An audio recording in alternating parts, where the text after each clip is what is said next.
self-advisors, welcome in. It's a big day. It is Fed a minutes day, FOMC a minutes day. 2 p.m. is the FOMC minutes. Context, we got the actual rate decision, the FOMC meeting last week. Now we're getting the context behind that 9-3 vote.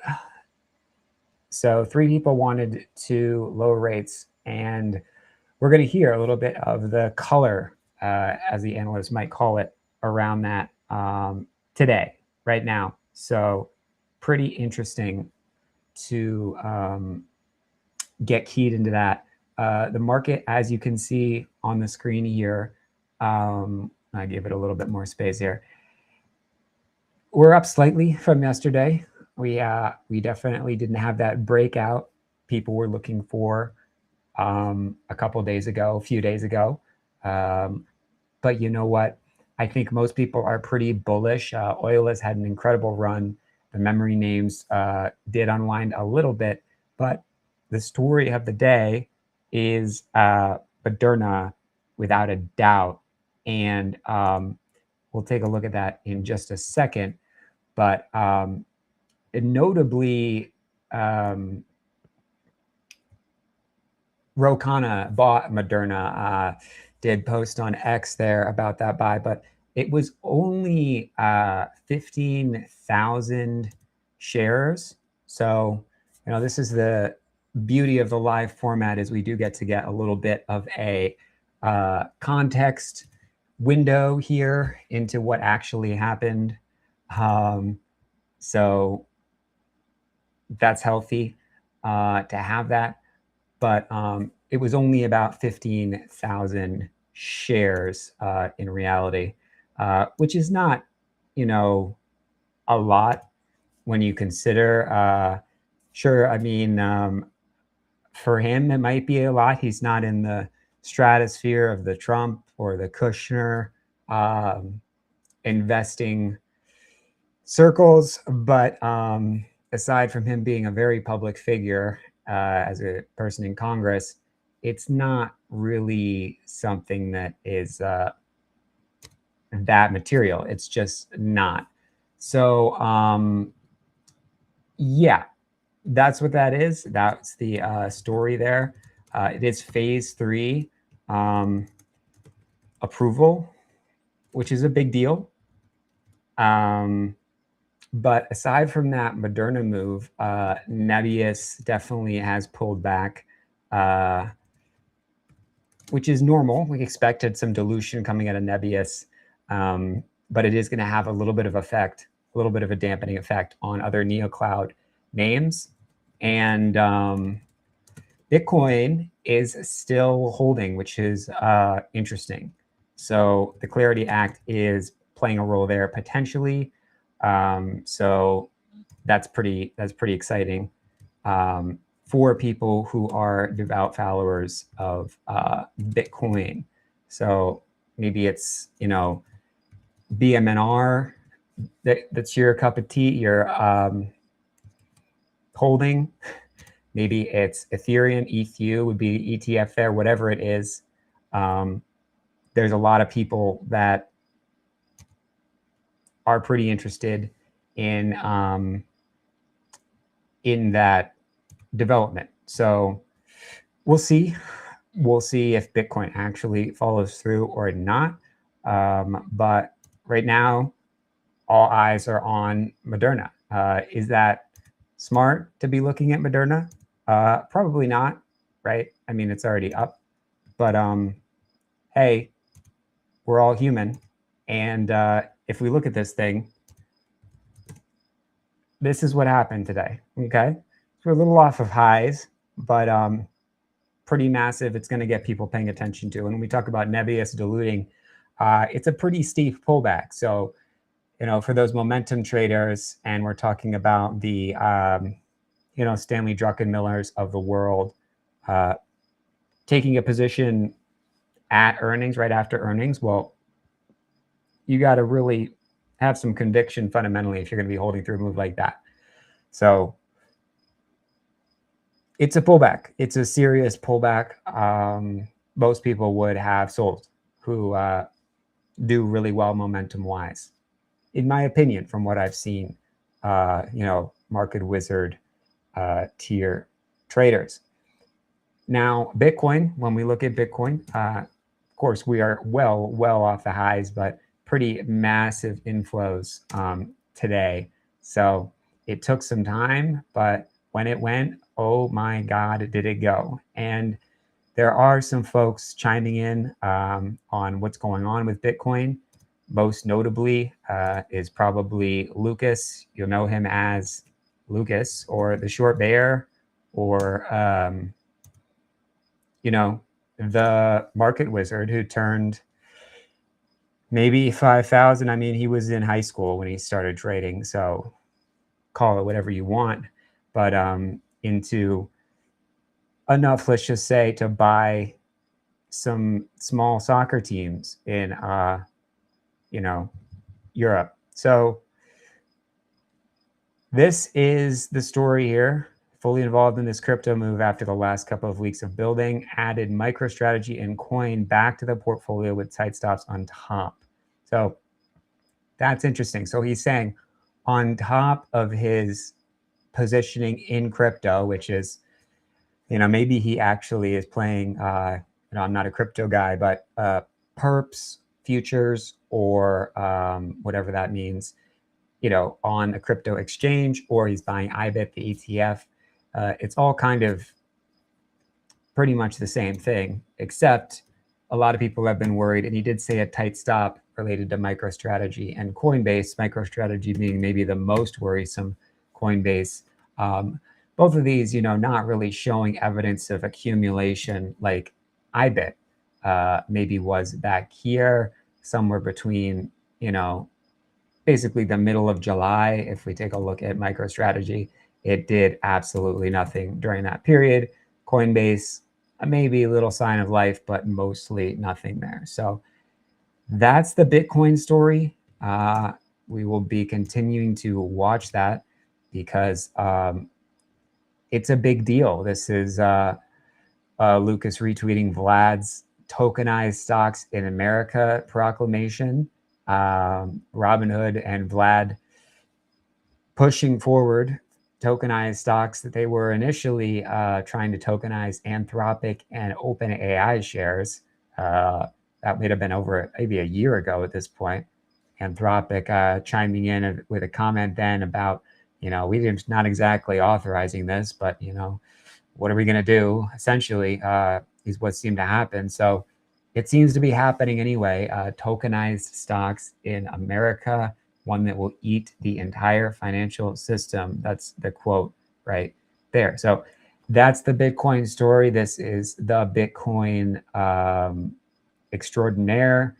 There are people who are very focused on Bitcoin, but as far as people who are worth listening to regardless, whether you're talking about equities, stocks, the dollar, bonds, maybe for that, more Jason Shapiro, right? Crowded Market Report over here, also interesting. But, there's a lot of different voices chiming in and getting excited right now, and for good reason. It is a big, big moment. So another voice talking about we may have picked the wrong time to be long dollar. He does a lot of description of positioning. So how many people are long the market? If there's a lot of non-professional investors long the market, well, watch out, because that could come down. Just is what it is. So that's the Bitcoin story. We looked at Nebius briefly, and we also looked at, we'll continue to look at, TBPN being on vacation. But Moderna, I don't know that Moderna is that much of a talking point, because if you know bio, well, you already know. And if you don't, it's not really worth it to get engaged on a single move, a single play like this, in my opinion. Maybe you play the Lebu ETF or the XBI ETF for biotech, or PPH for pharma, the big ETFs where there isn't concentrated risk in one name. But for most people, this is not exactly the move. So as far as FOMC though, we should have some information at this point. It's 2:15. Trump speaks at 2:30. So we're gonna, make sure we listen to that. I probably should get rid of this stream, turn off the title, because it's yesterday's title. But one thing at a time. We'll just try to see if we can get through 3 hours and then go from there. But I mean, this is the Federal Reserve press conference a week ago.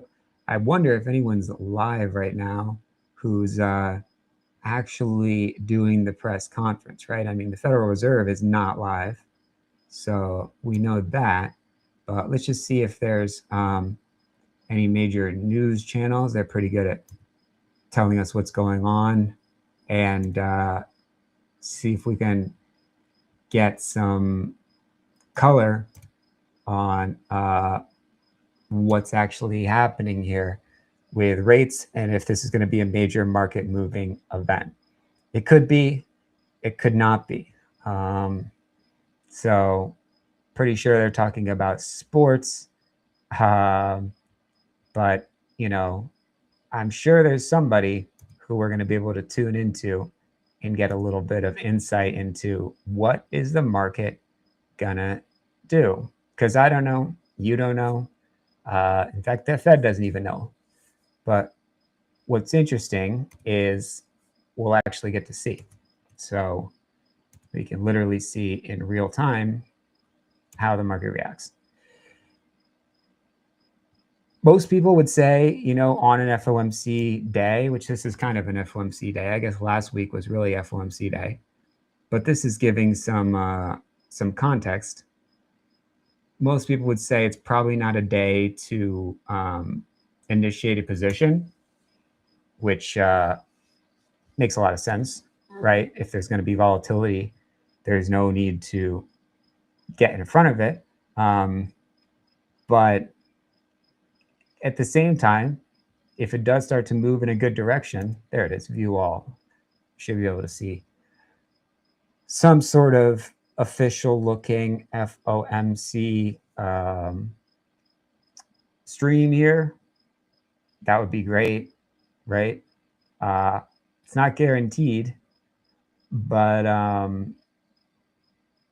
would be interesting. Would be interesting to see something that's useful. It's not always possible on YouTube. The audience isn't always super interested in money, right? Video games are more interesting. Bloomberg Business Live. I mean, that's what could be more FOMC than that. I think that's going to pretty much cover it. Yeah,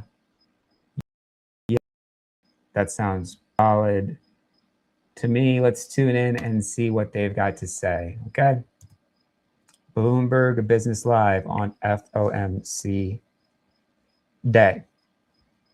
It is Wednesday. It is the 19th. We'll be playing that sponsored opportunity here. We did record a CEO interview. I recorded a CEO interview to display the opportunity for sponsors to sponsor the segments. Let's see what they've got to say about FOMC minutes, unless they're distracted by Europe, which is a travesty, but not super surprising. Seems like they're coming back, maybe eating lunch. I mean, kind of a late lunch, but it is Europe, so maybe they're getting drinks after. Wouldn't surprise me. Surely someone is watching FOMC, right? I mean, how hard can it be just to Schwab? I mean, Schwab, they probably care about the market, right? You would think. Is that crazy to say? I mean, Fox M&S is not Bloomberg Live Business and Investing from Bloomberg Podcasts. We're getting pretty niche here. So let's see. FOMC. Do we know anything? 0.5%. Next, Walmart. Nope. Tomorrow. Here we're talking about analog chip We'll be companies. right back. You never really know on some of these It's shows if 2:21 on Wall Street. I'm they're Amy just Morris. talking We about got random 5 minutes topics from July's and meeting. Several Fed officials favoring Or an what? interest rate hike last month. and Many how we're indicating watching that an ad policy about tightening would be necessary if inflation does not grilling decline. burgers. The That's FOMC not voted gonna do 9-3 in July to hold rates steady. There we Some go. officials dissenting This in favor is of raising the rates. goods. Participants' inflation outlooks were described as highly uncertain. Stocks and bonds rallied after the Treasury announced it would increase U.S. bond buybacks to stop the surge in long-end yields. Treasury plans to add additional liquidity support for its buybacks of longer-dated debt, causing a sharp rally across assets. The ramped-up buybacks are set to begin September 9th. The 30-year Treasury yield is now at 5.2%, and we do check markets for you all day long here at Bloomberg. The S&P 500 is up 0.25%, NASDAQ up 0.1%, the Dow up 0.25%, the Russell 2000 index up 0.5%, 10-year Treasury yield at 4.66%, and the 2-year yield at 4.18%. Crude oil also higher. WTI now more than $86 a barrel. Brent crude is just shy of $92 a barrel, so a little bit off session highs. Marvell Technology entering into a commercial agreement with Google to develop custom semiconductor products. Marvell issued Google a warrant to buy up to 58.97 million shares. Shares of Marvell nearly 8% higher. For on-demand news 24 hours a day, subscribe to Bloomberg News Now wherever you get your podcasts. I'm Amy Morris. That's a Bloomberg Business Flash. Let's go back to Bloomberg Business Week Daily with Carol Masser and Emily Griffeo. All right, got it. Amy Morris in for Charlie Pellet. Amy, thank you so much there with a check on the market. Speaking of things we're watching, Bitcoin. It's up. It is $68,253.93. Up today, Carol, but down a lot, erasing all of its gains, its post-2024 election gains. It is true. Like, you've got to look and get some perspective, right? It is today rising, I think, the highest level since early June. But you're right. You got to go some perspective and you realize how much it's come down.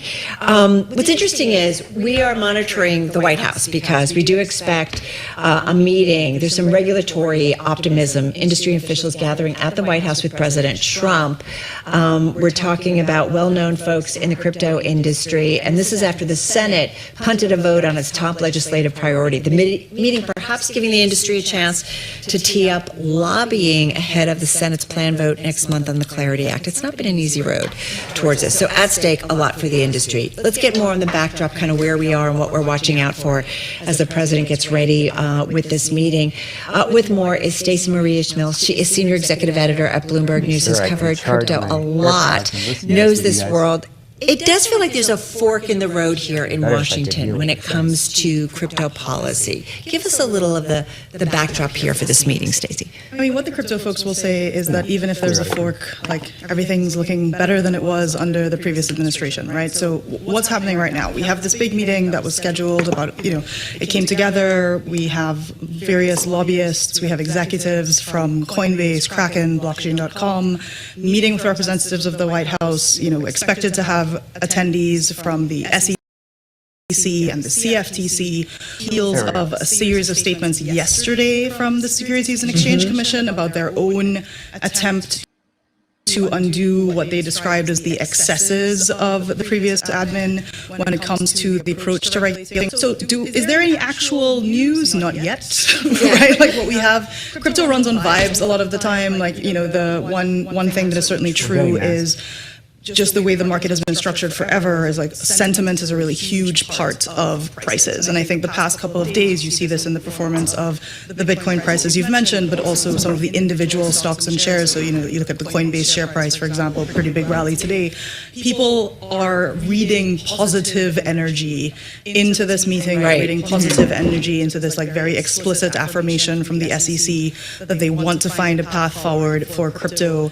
I think there is... But the enthusiasm's down a lot. I mean, crypto, Bitcoin down 45% since certainly October the retail buying has been down. There hasn't really been a lot of tailwinds kind of driving this positive story. And, our colleagues have been covering very extensively the withdrawals from the biggest ETFs as they relate to Bitcoin and other tokens, kind of just like the retail investor sentiment has not been positive.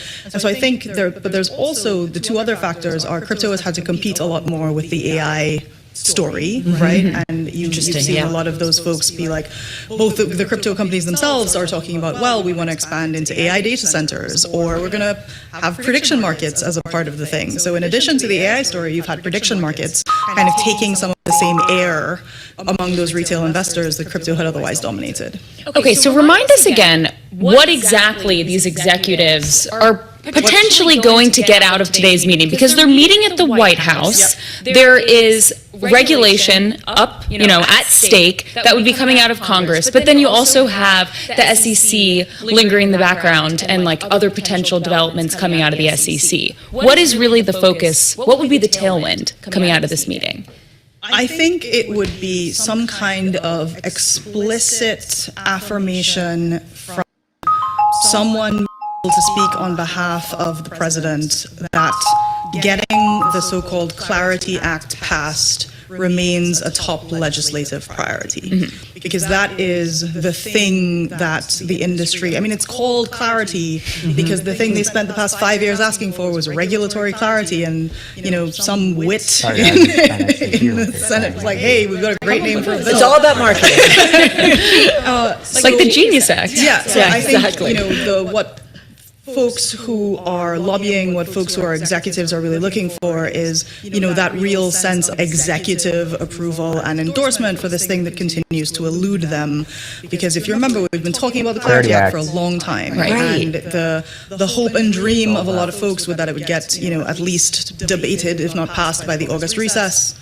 That deadline is now gone, and so now we're looking at the next earliest possible timeline being in September. Stacey, how is it complicated by President Trump, his own involvement, his family's involvement in this sector, and how has that kind of slowed everything down? So the Trump family And could still be a problem. The Trump family has said, the president, the sons, everyone involved has said over and over that the fact that they are significant investors in the crypto universe does not pose any kind of conflict of interest to the White House. But the reality is, at least from a financial benefit perspective, that they have as a sort of a universe, a family, profited significantly from early investments in different forms of, crypto, whether it's exposure to world liberty or, the eponymous presidential token, right, Trump coin, or the token issued by the First Lady, like Melania coin, right? There have been a lot of different kinds of investments. Trump was also very early on having NFTs and collectibles.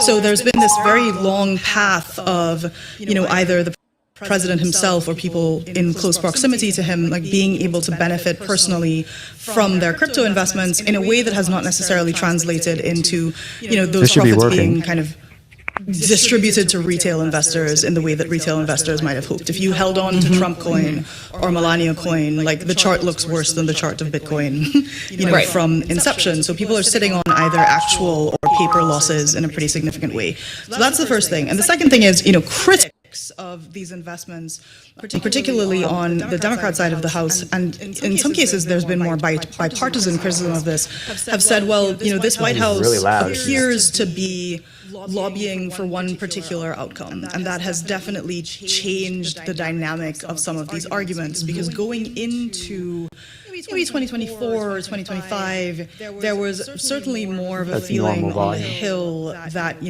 crypto could be an engine of financial democratization.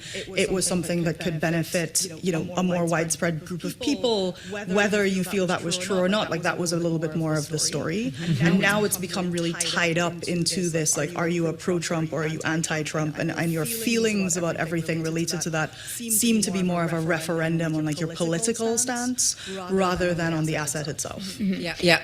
Well, you mentioned the word hope and how like initially there was a lot of hope from the retail side that this was going to be, something good for them. And I think you can see that reflected in the Bitcoin price. We were talking about how after the 2024 election, Bitcoin skyrocketed, and now it's erased all of those post-election gains. I'm just wondering, like, to what extent do you think the family's involvement in the sector? I haven't watched Bloomberg in a while. It's amazing how little information is on here. I mean, I guess I get that they don't have any information, but look, they said Stripe bought Open Router. Yeah, that happened like 5 days ago or something. They have the price of Bitcoin. That should be pretty findable, right? Maybe. And then they're talking about acts that got passed like 9 months. Has been the driver of like what has dented this hope and this optimism. Obviously, the set is immaculate. I mean, it is a mug's game to make predictions about about untangling correlations in markets. I'm going to use that phrase. I like that. I think it is certainly true that retail sentiment was not helped by the perception that they were unable to make money at a time when very significant either like industry participants or particular families or people associated with particular families seemed to be able to profit in a way that was not accessible to them. But simultaneous to that, you had the rise of the AI trade and you had the rise of prediction markets. And so it's very hard to untangle like the significance of any one of those as the reason for prices being where they are. And I know a few folks here have talked to the likes of Eric Trump. I have too. And when I brought that up about just kind of the connections of having a father in the White House who's dealing with policy and legislation, then a family business, very defensive, I think it's safe to say. But it's an interesting times. We talk about the people who are there. Coinbase CEO Brian Armstrong, Cody Carbone, CEO of the Digital Chamber, the CEO of the Crypto Council for Innovation, Summer Mersinger, excuse me if I mispronounce, CEO of the Blockchain Association. These are expected to attend. What's interesting is there was a lot made out, I feel like in the last 24 hours, that the folks in the prediction market were not going to be there. Right. Should they have been there? I was just watching while I was in the green room, former New Jersey Governor Chris Christie expressing me very too. strong feelings. He thinks no. Wow. Moderna just did an offering, I guess, according to Ariel Hernandez. Let's take a look at that. Sorry, I was looking at Twitter while I was supposed to be listening to these guys, but look at this. Moderna cures cancer and does an offering next. It is a little suspect, but is it a bullish offering or is it at the market? This is why I don't mess with biotech, and frankly, why I don't even want to have a show like this, because what am I supposed to say? I have no idea. Like broadly, you can say, well, if the price is above the current price, then it's bullish. I mean, maybe, that's good in general, but depends when it was priced, right? I don't even see an offering here. Where is the if anyone in the chat has that info, where is the offering information on Moderna?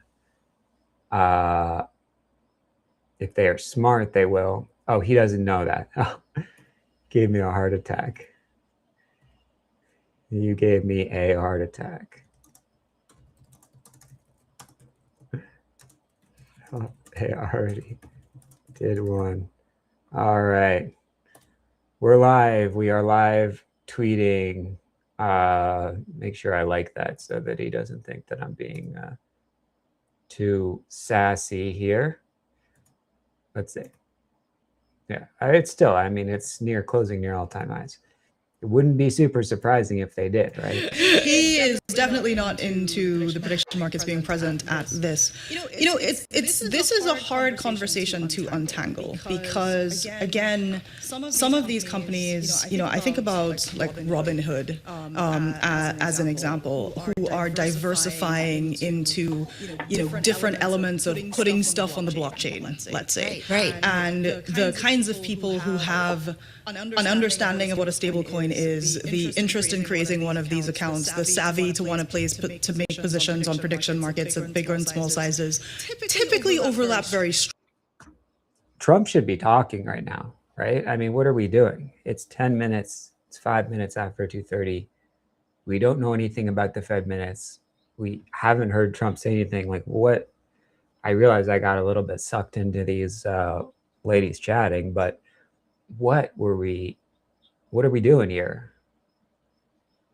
Live? I mean, I get that I'm new to the YouTube live game, but seriously, like, no one is just talking about the actual minutes after hyping them up continuously for, I mean, I hyped them up too, but for the last week. Like, where is the information? Do I have to literally go to fed.gov? Is that even a website? I mean, I'm at a loss here. Federalreserve.gov, and just read the actual minutes. Like, where is the information? And I know it's not on the information. Where is the Trump speech? Trump talking 2:30 p.m., right? We should be able to find that. Here's the press release for release at 2 p.m. They released the minutes. The minutes can be viewed. They might have just linked to them there. They're not in order. They're in like reverse order. I guess they're down here. Those are the minutes released today. I guess I should have done HTML. Are there going to be links in that? Trump stuns things. Is this what we should be watching? He's delivering remarks. So who's he talking with? That's what we need to know. Waiting for ABC News. Why are we waiting? We're always waiting. We just read the minutes. Of course, we don't actually read, do we? No, that would be very 2022. Let's see what the minutes say. If anyone's checking in on YouTube or X wants to chime in, go ahead and do that. Anything new from these minutes that could move the market? This is moving at a snail's pace here. Absolutely crazy pace here. All we have to do is find where Trump's talking, because I don't see it. There we go. Chat should be able to help us with the minutes. We're using AI more than we're using. And we're not going to put up with it any longer. From Lebanon to Yemen and Isfahan, after that attack, we warned them never to resume their malicious pursuit of nuclear weapons, and we sought repeatedly to make a deal. We tried. They wanted to do it. They didn't want to do it. Again, they wanted to do it. They didn't want to do it. They didn't know what was happening. They just wanted to practice evil. It has less viewers than Bloomberg Television somehow, even though they're not even talking about anything. Oh, we're beginning shortly. Okay, so he's not speaking at 2:30. What are we watching over on this other channel? This is such a disaster. Oh, Blockspace is live. Let's see.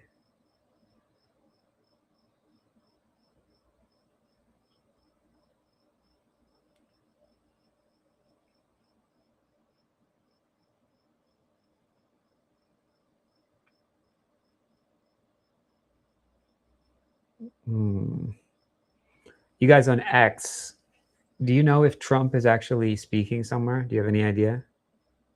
Because I can't find him. Is Trump speaking? Speaking now? I'll just ask it there.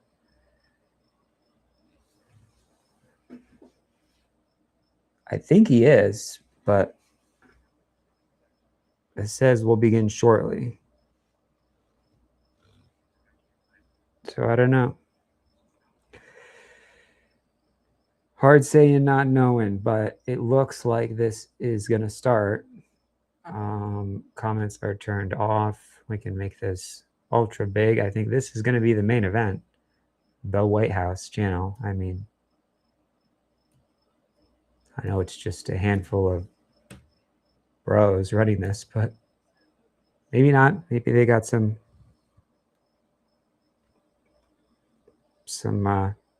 very adept tech people. Let's see.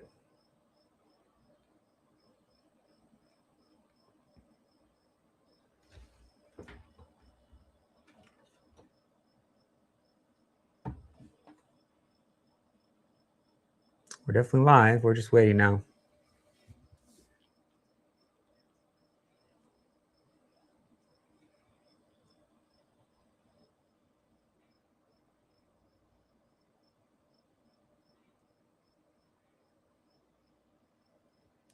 We're live on X. We are live on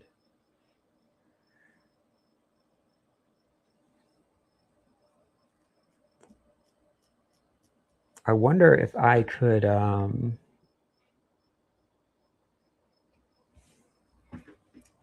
have this up here somehow. Whoops. Definitely need to be plugged in. We're gonna run out of battery.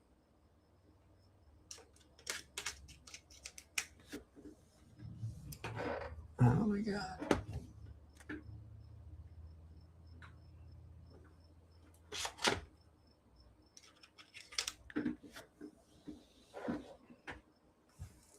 Let's see.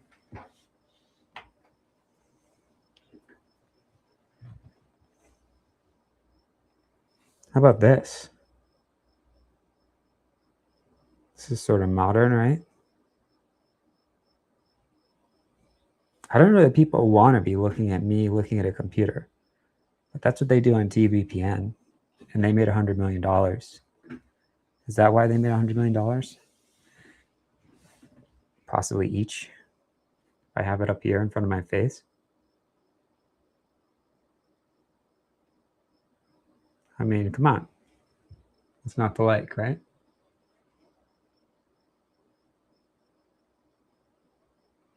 Definitely taking up the right amount of space.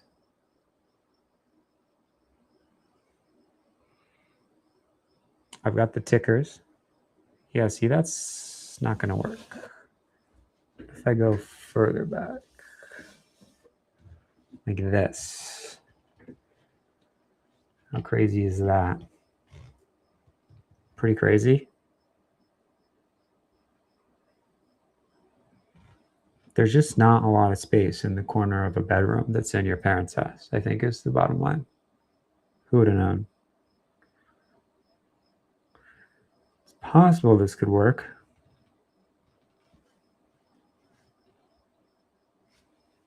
Something like this. I don't need to be sitting this far down either. I could be on a booster seat like a real adult. There we go. What about this? How about that? That's pretty show-like, right? Definitely making use of the space.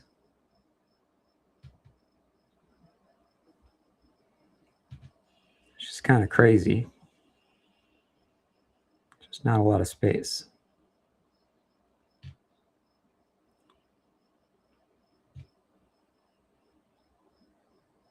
It is kind of cool, actually. I don't know how I can keep it up here.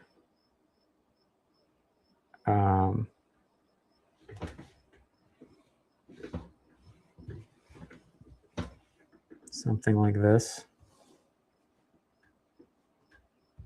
I don't know.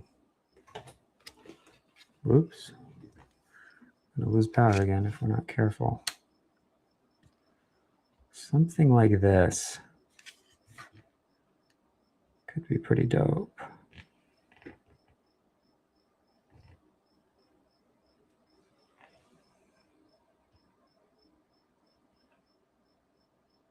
I don't actually want to navigate with this computer, but what are you going to do? I guess I would be live streaming on this and monitoring with the other one.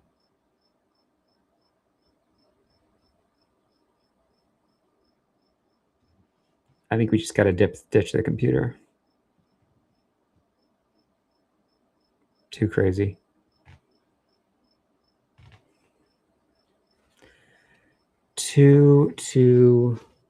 Way too crazy. All right, so put that back. That's fine. It's doing its job. Could definitely put it up. That would be an improvement. That way, when I'm looking at people, I don't want to get too cute here. It kind of is like I'm looking at the person talking, even though I'm actually monitoring myself. So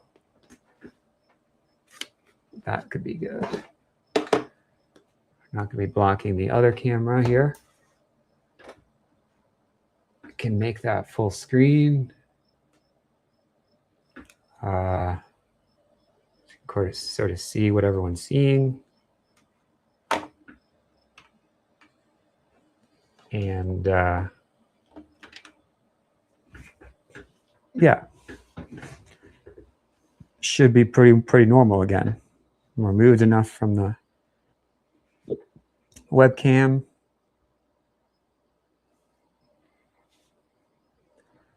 This is pretty normal. Pretty good.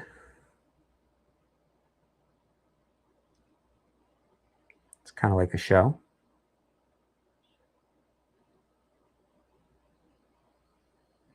Slightly better than looking down here, looking up here occasionally.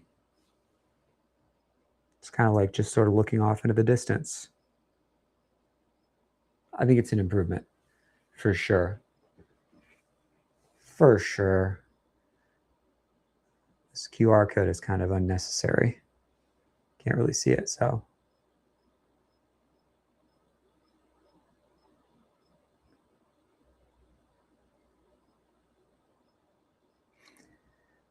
All right. Well, here we are. He's going to deliver, or he's going to talk with Sundar Pichai or something. I don't know when, but presumably soon. We'll figure it out.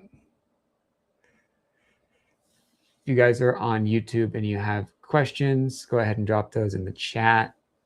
Can definitely monitor those. Say what's up. There's a few of you. If you have tickers, we can look at tickers too.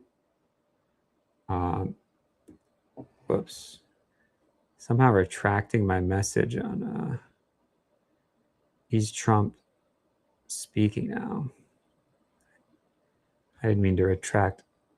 Oh, I see, because I pinned it, so it made it look like I wrote it twice.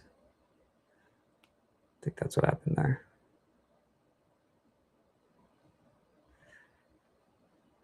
All right, well, that should be fine.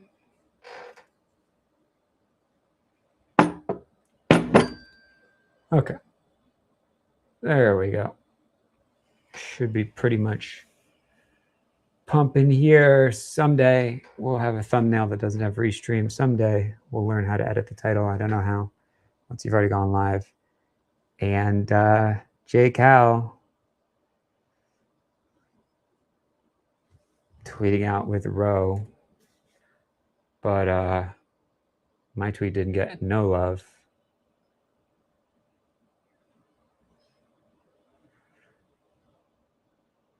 Oh well. Anyway, what does Chad have to say with the minutes? The Fed's explicit AI valuation warning. The Fed is explicitly connecting AI itself to inflation and financial stability risk. The biggest potential market catalyst is now incoming inflation data. If inflation comes in hot, the market has to start pricing a higher probability of a September hike. Okay, so that's the story. For sure. So I don't know if we're going to be able to report on that story or not. Let's see if this is even possible. Can we record a video while we're going live? We might be able to. We'd also love to have people on the show. How that works is I'll just send you the link and you would hop up on the show. So yeah, that would be pretty badass. Maybe a little laggy, but pretty badass. Let's see how this works. We definitely need battery. Somehow we don't have battery. We unplug this to plug in this to plug in that.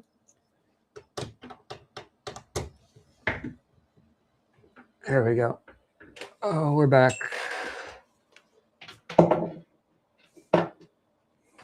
Okay. So this should be good to go. Let's see.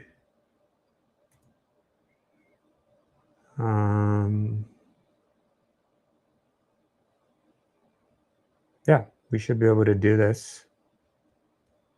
Would be nice to have another screen, I guess, but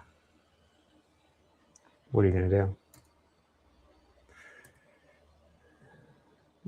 We go live? Is we not live? Pretty live. Is there a White House account? I should post that on here. Where's JCal at?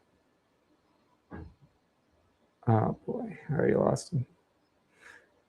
Things move fast on the timeline, guys. Gosh. It's tough being a big family name. JCal at JCal.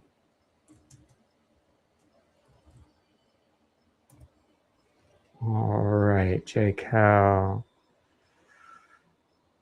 Oh, I can't comment. We can quote tweet.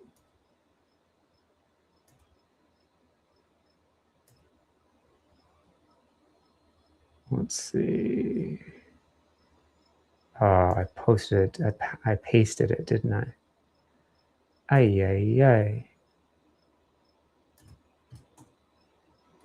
This is all in the name of memes. Incredible.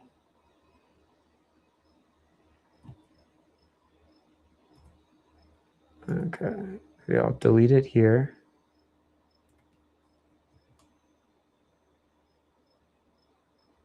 Post. Go back here. Not be totally obnoxious. Well, whatever. Whatever.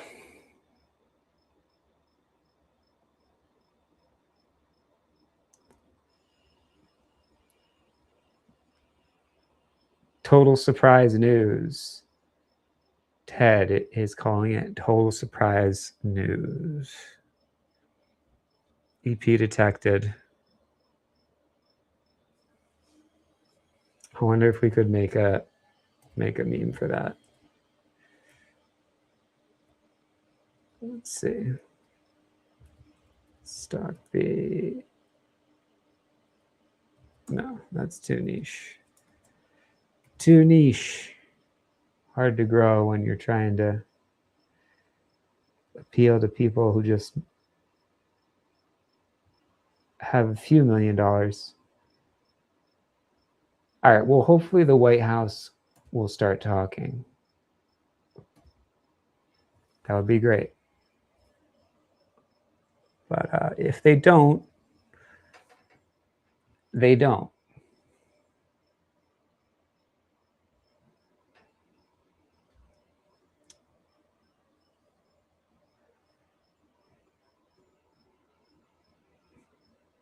would be great to get those Fed minutes out, though.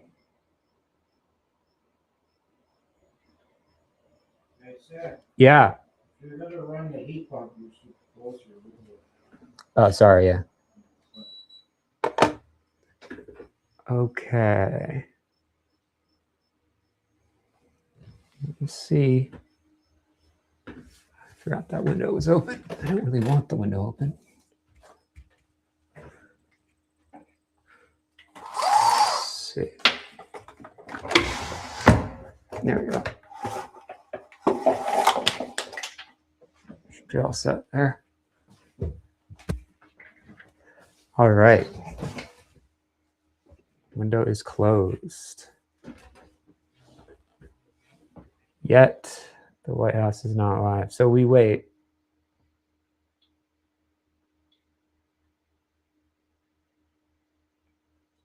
What's going on here?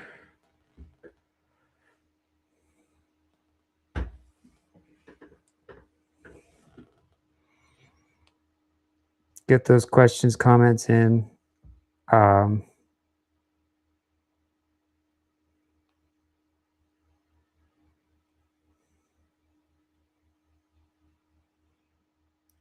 Next thing that would be great would be having internet that works for the phone.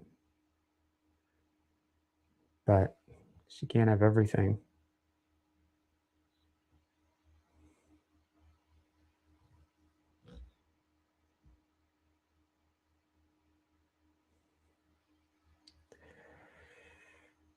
Oh.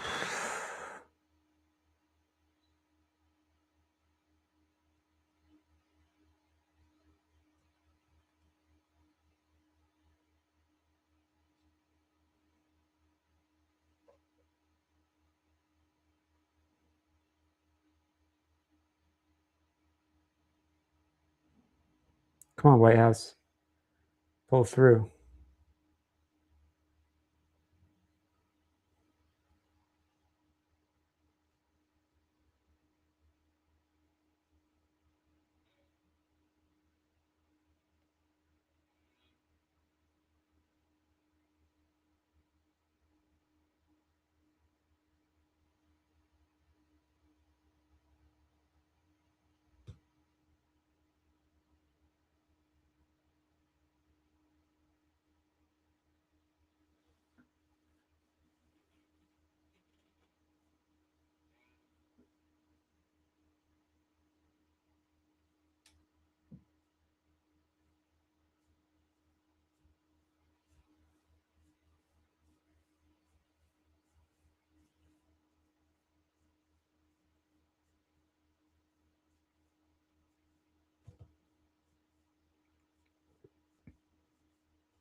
All right.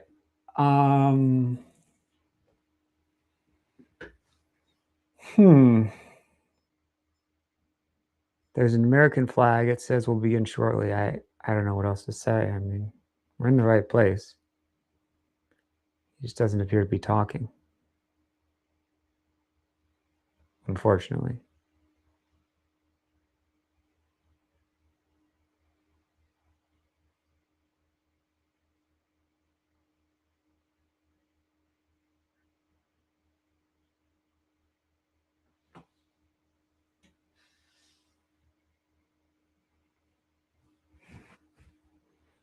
Crazy.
I really shouldn't be quoting it.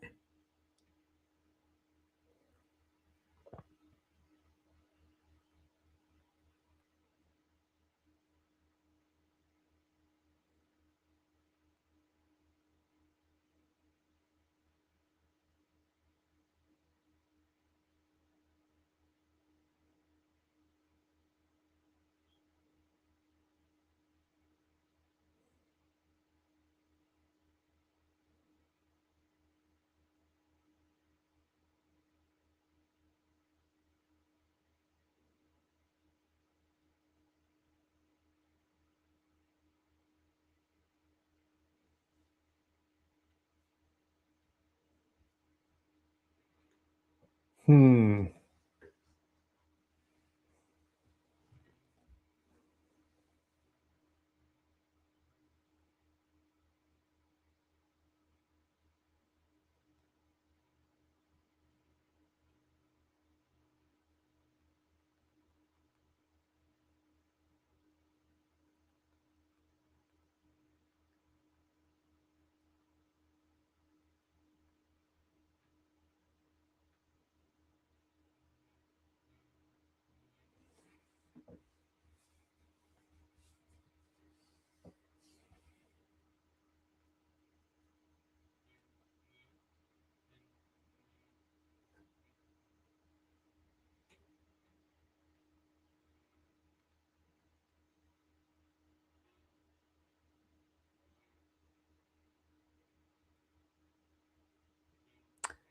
Guess I'll just leave it. I don't know.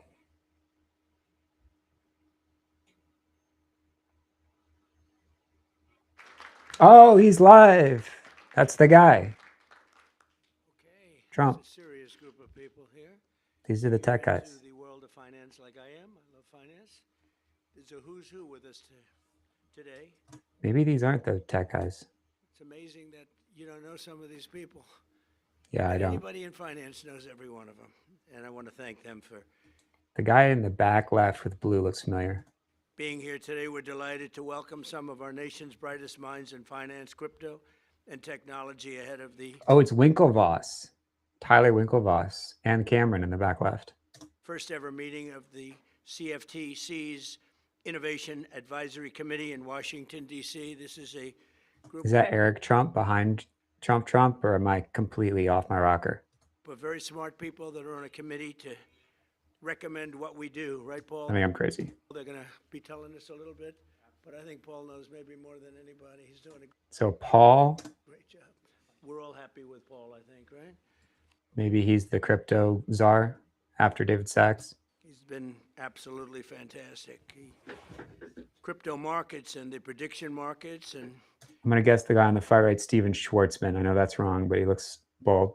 conventional finance to decentralized finance. The people in this room are ensuring that the future of commercial markets is pioneered and perfected right here in the USA. We're fighting a lot of other countries to control these markets and to have these markets and to profit and all the jobs and everything else created. And we're doing well. We're leading in every aspect, including AI, and we're leading by a lot. And we want to keep it that way. I want to thank the chairman of the Commodity Futures Trading Commission, Mike Selick, for his tremendous leadership. And come here. Thank you, Mike. I didn't recognize you from so close.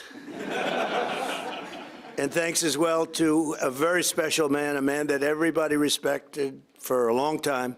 Yeah, he's a man I wanted to do this job, head of the SEC. Chairman Paul Atkins, who's also That's the new Gary Gensler, Paul Atkins. doing an outstanding job in everything else he touches. He's doing a lot of things for the country, so I want to thank you very much. Great job. Thank you. Thank you. Thank you very much, Paul. We're also pleased to be joined by Executive Director of the President's Council with advisors with the digital asset. All of the digital assets are all put into one, Patrick Witt, and many other top industry leaders, including Coinbase. Where's Brian? Brian Armstrong, CEO. He's one of the greats. Where is he? Where are you? Oh, you look well. You get much younger. You look good. CEO of International and Intercontinental Exchange, Jeff Sprecher, one of the things, a little thing called the New York Stock Exchange. He owns a thing called the New York Stock Exchange, quite a nice asset, right? Yes, it is. CEO of NASDAQ, Adina Friedman. Thank you very much, Adina. Great job you're doing. Got to get NYSE closer than NASDAQ. What is that? CEO of Robinhood, Vlad Tenev. Thank you, Vlad. Nice to see you. And CEO of Kraken, Arjun Sethi. Oh, they got Kraken on there. Old school. And thank you very much, wherever you are. Thank you very much. Great group of people. We also have some others here that we wanted them. It's where's Mike, co-founder of CEO of CTO and president of BitGo, which is a big deal in the world of that thing, that little thing that's happening out there. And Brad Garlinghouse, CEO of I don't know what the thing is. Some sort of BitGo, inflatable, wavy arm guy. I don't know. Ripple. Brad. Thank you very much, Brad. Ripple. Don't forget Ripple. Sergey Nazarov, co-founder of Chainlink Labs. I have no idea what Chainlink Labs is. Thank you very much. Good, Sergey. Good job. Arjan, you're here. Arjan? I'm still here. You're here? You haven't left? Arjan. Peter Smith is here, and Tyler and Cameron Winklevoss have tremendous people, tremendous Okay, but which one is Tyler and which one's Cameron? investors, brilliant people. Chris Dixon is here, and I think I've sort of Chris Dixon of what? got anybody I didn't Sounds familiar. He's not Coinbase. mention, by the way. Pretty much got the Maybe whole he is. group. Good. They gave me 4 sets of lists, and that's always a little complex. We're liking Trump a lot more because I was in favor of it. They were against it, and they became very much in favor of it. But by that time, I had to stop it was pausing, guys. too late. And besides, those days are all over. That was a terrible period of time for a lot of very good, very honorable financial people. On day one, we fired Joe Biden's rogue SEC chair, Gary Gensler. I think we like Paul better. Do we agree? We like Paul better? Number one, he's smarter. He's also smarter, by the way. But we fired him. We got him the hell out of here. We terminated the so-called Operation Choke Point 2.0, which is what the name of their operation was, weaponization. And we ended the war on crypto once and for all. And it's been booming. It's been doing big. And nobody's been able to break in. China would like to break in. They're still trying. The war on But crypto. they haven't been able to. I signed a historic executive Like order it. banning any attempt to create a central bank digital currency. We launched Project Crypto to modernize rules so that our financial markets can move into blockchain technology. I established the United States Sorry, guys, I wanna Strategic make sure I can Bitcoin hear this. Reserve, making Bitcoin a permanent asset of the United States Treasury, which has turned out incredibly well. I also created the United States Digital Asset Stockpile to hold custody of all other digital assets, and that's exactly what it's done. It's been amazing. One Got year too ago many this AirPods summer, I flying signed around here. landmark legislation known as the Genius Act. I named it after myself. What I did I didn't want just do? anyone to. I didn't want to use my name, so I just called it the Genius Act, paving the way for widespread adoption of dollar-backed Funny. stablecoins. And that's worked out very well. Every single American Genius is benefits pretty much the enormously same from our as country's Trump. status as the financial center of the world, and we want to keep it that way. We're leading by leaps and bounds. We've gained so much in the last 16 months like nobody can What is believe, going actually. on audio-wise Not here? only that, but we have more money being invested in the United States than any country at any time in history. Money's coming in by the trillions. Our nation's economic dominance drives trillions of dollars in investments, creates millions of This jobs, and expands access, could be a credit, play out of and here. capital so that every citizen has a chance to achieve what we now hear a lot about, the American dream. Young people are looking for the American dream. They weren't thinking about that 2 years ago. New financial technologies are extending this American dominance into the 21st century, and that's why we're focused on creating a clear regulatory framework for pioneers and builders like the people that are with me here, so that they can do business with confidence on American soil. They don't have to go to other countries to do their business. We're ensuring that America remains the undisputed leader, not only in Bitcoin and crypto, but also technologies like prediction markets, artificial intelligence, What and is going on much here? more. And we're leading in every single one. And I will tell you, the AI, the artificial intelligence, we're way ahead of number two. Number two is China. and I never want to underestimate China, but right now we're way ahead. President Xi's coming on September 24th. We look forward to it. We'll probably be talking about AI and a lot of other things, but we're doing tremendously well, largely because of people and some other friends of ours that are on the board, and they'll be here in 2 weeks, I understand. In May, Chairman Selig authorized the first ever true Bitcoin perpetual futures contract on a CFTC registered exchange, first time. I understand that Mike is also working to bring hyperliquid into the United States in a fully compliant and legal fashion. It's working very hard on that. We would really like to see interest rates come down. You know, in the old days with interest rates, many of you are too young to know this, but when we announced good numbers, interest rates would go down. And the theory was because the asset value became so good, it became so prime. But now when we announce good numbers, which we're doing all the time, they keep driving the interest rates up because they're so afraid of inflation. And they shouldn't be. They should allow interest rates to go down. When you announce good numbers, you shouldn't drive them up. They keep thinking that we'll drive them up to stop inflation, because success and growth does not cause inflation. Other things cause inflation. We inherited the #1 inflation ever in the history of our country from Biden. And it lifted prices and everything else, and we're getting them all down. But interest rates should be allowed to fall with the success of our country, not rise because of the success.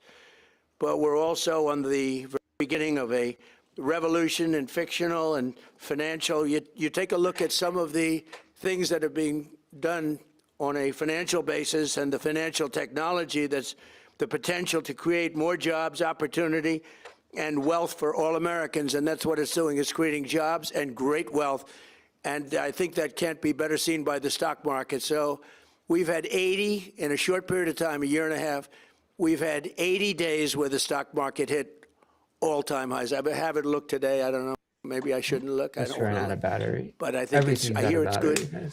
But we've had 80 days, Jeff, where the stock market has hit an all-time high, and nobody's ever seen anything like that. And I think bringing it down to another level, and maybe a higher level from the standpoint of importance, 401ks have hit record highs on almost 40% of the time that I've been president of the United States, and that affects tens of millions of people. The 401ks are at record numbers. So 2 years ago, our country was dead, and now our country is the hottest country anywhere in the world. There's nobody close. No other country is close, and every country will admit it. So now we need Congress to take the next step by passing the Clarity Act, a fair version of the Clarity Act, and this landmark structure legislation. And it's a very, very powerful structured legislation, which will keep us ahead of China, keep us ahead of everyone else. Will open the door to the next wave of innovations and innovators. So I'd like to ask Chairman Selig to say a few words and a little bit of the details about what we're doing, and then we'll follow it up with Chairman Atkins and Coinbase CEO Brian Armstrong, Intercontinental Exchange CEO Jeff Sprecher, Robinhood CEO Vlad Tenev, and Kraken CEO Arjan. So we have that all set, and let's get going. And you know what? If you want to speak for a very short period of time, that's okay too.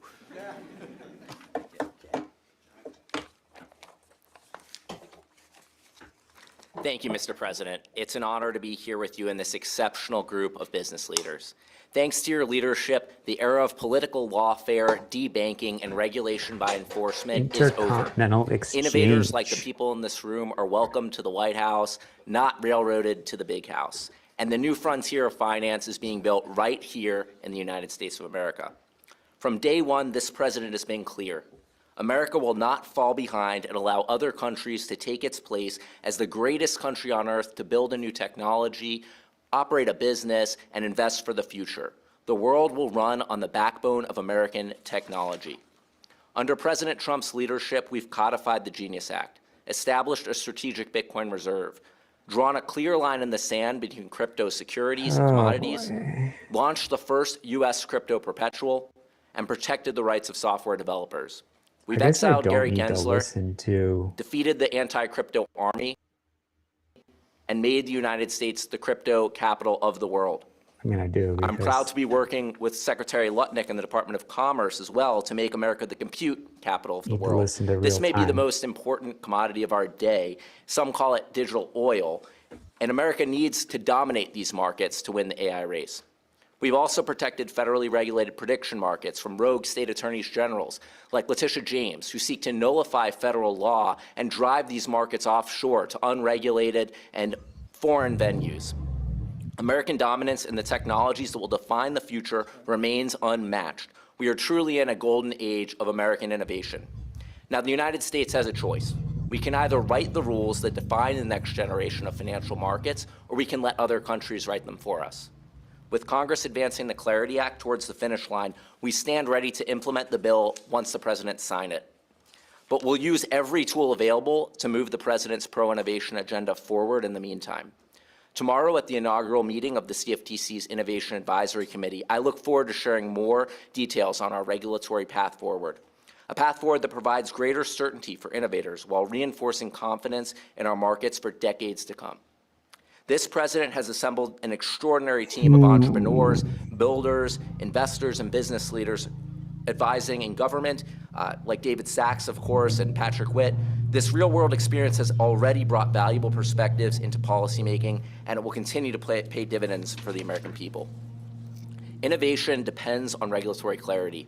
Clear rules create confidence, confidence attracts investment, and investment creates jobs, strengthens our markets, and keeps the world's best talent building here in America. A lot of material in this, Mr. guys. President, thank you again for your leadership and for making American innovation great again. The work we're doing now to shape the future of our great nation will do measures for decades to come. Now I'm honored to introduce the most pro-innovation, pro-free market SEC chairman in America's history, and it's not Gary Gensler, of course, it's Paul Atkins. So, Mr. Chairman, please.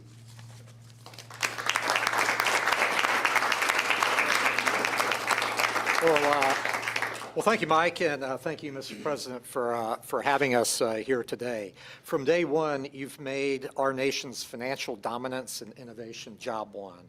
We at the SEC are delivering on your agenda. We're making IPOs great again, to continue on your theme, by cutting red tape that discourages companies from going public. Under your leadership, Mr. President, the IPO market is booming. Since Inauguration Day, 583 companies have gone public, and that's up 75% compared to the final year and a half of the Biden administration. And those companies have raised an impressive $208 billion, and that's nearly 4 times the amount raised during the final year and a half of the previous administration. So that's just not incremental progress, that is a turnaround.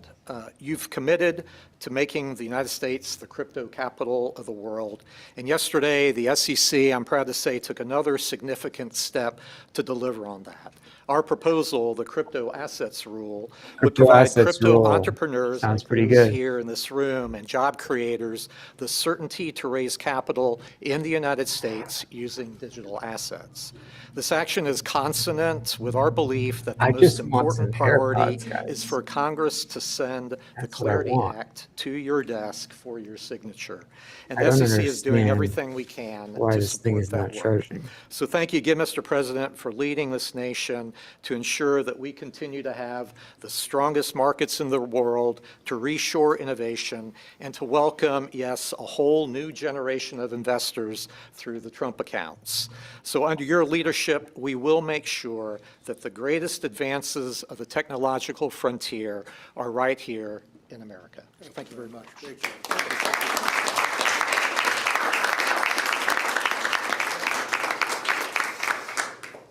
Well, this morning I was thinking back to the 2024 campaign where the president, I think, very astutely recognized there was millions of voters in the United States who felt disenfranchised by the prior administration. And he made a commitment at that time to make America the crypto capital of the world, and within weeks of taking office, delivered on that promise. And it started first with this executive order, which came out ordering the agencies in his administration to take steps in this direction. He shortly thereafter appointed two of the most competent and pro-innovation regulators anywhere in the world, Chair Selig and Chair Atkins, and of course fired Gary Gensler. There was that big applause line at the Bitcoin conference, which was powerful. And of course, the Genius Act was another milestone just in the past year, along with the Strategic Bitcoin Reserve, et cetera. And just this week, I have to commend Chair Atkins for publishing this new rule that allows crypto projects to raise capital in the U.S. for the first time. There's clarity on that. And Chair Seelig, we're excited to attend the advisory committee Paul meeting Seelig? tomorrow to make progress there. The San So guy? an incredible amount of progress has been made, and I think what's most important next, of course, is this September 15th vote that we have with the Clarity Act. This would make all of the progress that this administration has made durable into the future, so it could survive for decades and decades to come. And make no mistake, there are folks out there who they want to see this legislation not happen, right? Maybe some of the big banks don't want the competition from crypto companies. Other banks are leaning in and have endorsed it, which I think is really powerful. And so if we all come together, I think we can get this bill over the finish line and hopefully get more than 60 votes come September 15th. Thank you. And it's very bipartisan, I would say. So Very- very much. That is true. A lot of Democrat support. There's hundreds of pages of changes that have come in from the Democrat side as well. It's a true bipartisan compromise, and yeah, it's a great it's a great work product. So up next, I think, is Jeff Sprecher. Sorry. Thank you. Yes. Mr. President, I just wanted to tell you that that your trade policies of fair trade to bring back jobs and businesses from overseas, your energy dominance policies to fuel the next generation of technology in the United States, your Energy big, beautiful dominance bill that created sounds pretty good. incentives for investments has led to the records that you're hearing about in our stock markets, the record number of IPOs. And as you know from working with my wife who works on private businesses, there's a record number of business formations in this country right now. So we're here to talk about how to evolve regulation so that we don't impede that progress. But one of the things I can tell you about the New York Stock Exchange is that it was formed at the time of our country. And so it, for 250 years, has been subject to every single financial services regulation that has ever passed in the United States, bar none. And so one of the things that I'm so thankful that you've done is put two really strong chairs in these seats and ask them to go through past legislation, regulation, and figure out what we can get rid of that no longer serves the interests of this country. And for that, I really appreciate that on behalf of the New York Stock Exchange. Thank you very much. Thank you, Mr. President.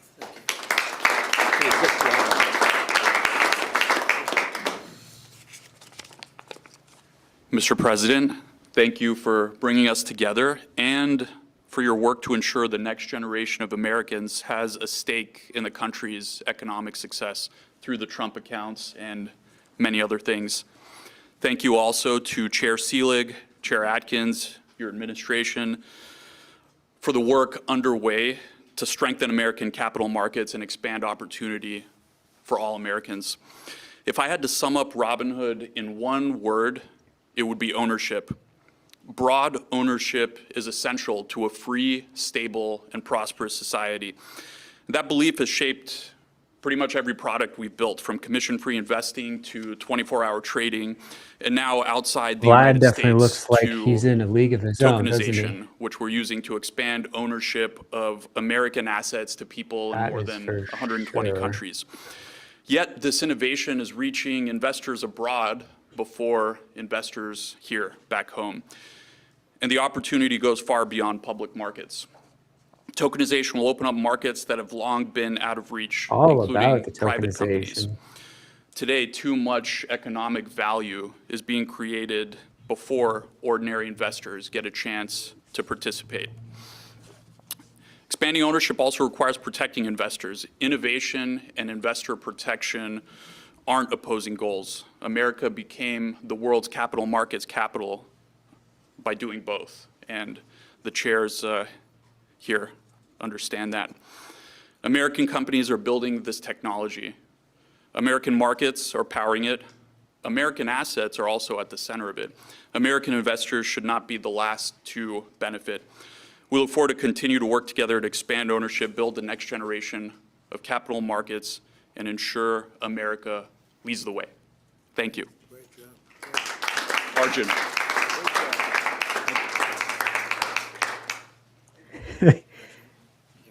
He's a Hello, little everyone.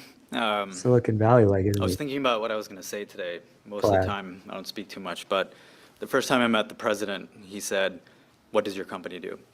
And I said, we're a startup. we move at warp speed, and the first thing he said is, why not at Trump speed? So we started acting that way. Look, our mission at Kraken isn't about Kraken. Brian created Coinbase, Vlad here, you have ICE, NASDAQ. They created the world markets. And all we're trying to do is make sure that everyone in America has the ability to be able to succeed in the same way that we did. And that's essentially how we think about it. So our motto at Kraken has been fix money, we fix the world. Thank you, Mr. President. Thank you very much, Greg. Sounds like a good motto. And if you have any questions, or if anybody else of this very distinguished, would somebody like to say something? My male models who happen to be genius. They're brilliant and they look good, right? But anybody, would you like to say something? Go ahead. I wonder if that's going to work. Just want to thank you, Mr. President, for all of your leadership. America should lead in crypto and win in markets like prediction markets. And with your leadership and your administration, you're helping America lead here and become the crypto capital of the world. So thank you very much. Is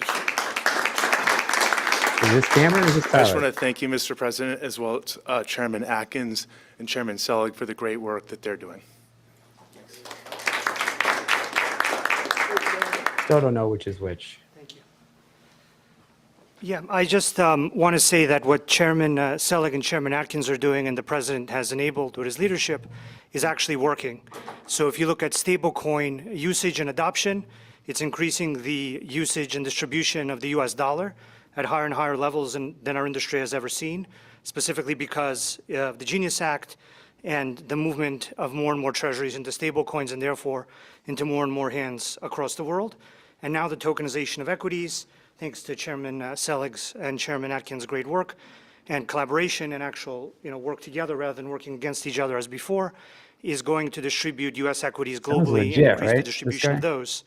So, we power a lot of these applications and companies, so we know what the numbers actually are, and they're massively increasing because we have regulators and leadership that enables the success and distribution of these U.S.-based assets. So there's actually a very real and tangible outcome that's really now benefiting the U.S. and adoption of U.S.-issued assets and the U.S. dollar. So I just want to mention that. It really is working and hitting all-time highs. So thank you very much. Thank you. Chart go up only. So if you have any questions, we have a meeting next week with the AI people. The top people are coming in, so we can talk about that. But we're leading by a lot with AI. The AI We people. want to keep it that way. We want to regulate, but we want to have it regulation where That they would can be the continue all-in to lead, podcast. not regulation that's going to stifle a very important industry. I think maybe bigger than the internet, bigger than anything anyone's seen. And we're helping in that regard, especially with regard to allowing them to produce their own electricity, which everyone thought was crazy that it would never be approved. We're getting them fast 2- and 3-week approvals. They're building some of the greatest electric plants anywhere in the world because our grid is old and tired and weak, and they're actually giving the excess electricity into the grid, but they're building power plants that nobody's ever seen anything like it. We're not using the Nukes are back. power from the grid. We're using brand new power, so it's a great thing. Blue Because energy. that misconception has been out there that we're taking electricity, we're actually creating electricity, and that's something I was proud of because that was my idea. Nobody believed it. Actually, it went Yeah. along for 2-3 weeks. I said, how come these guys aren't submitting? Well, they thought that you were just kidding because that's the way it's been in this country. Nobody would Good ever idea. say a thing like that. But no, they're building power plants, the likes of which, all different fueled, all different ways, but the likes of which we've never seen. The people that are in the power business said we're seeing things that we've never seen before because a very high level of intelligence is doing it. So it's been great. Okay, any questions? Mr. President. Yeah, please. Mr. President, does the administration have any plans to accumulate sizable amounts of Bitcoin or other crypto? Well, it's been talked about. I think I'd probably rely on Paul and the whole group for that. He'll make a decision. You guys will make a decision. And you'll let me know. But certainly it's been talked about. It's taken a lot of pressure off the dollar. It's been very, very good for the dollar.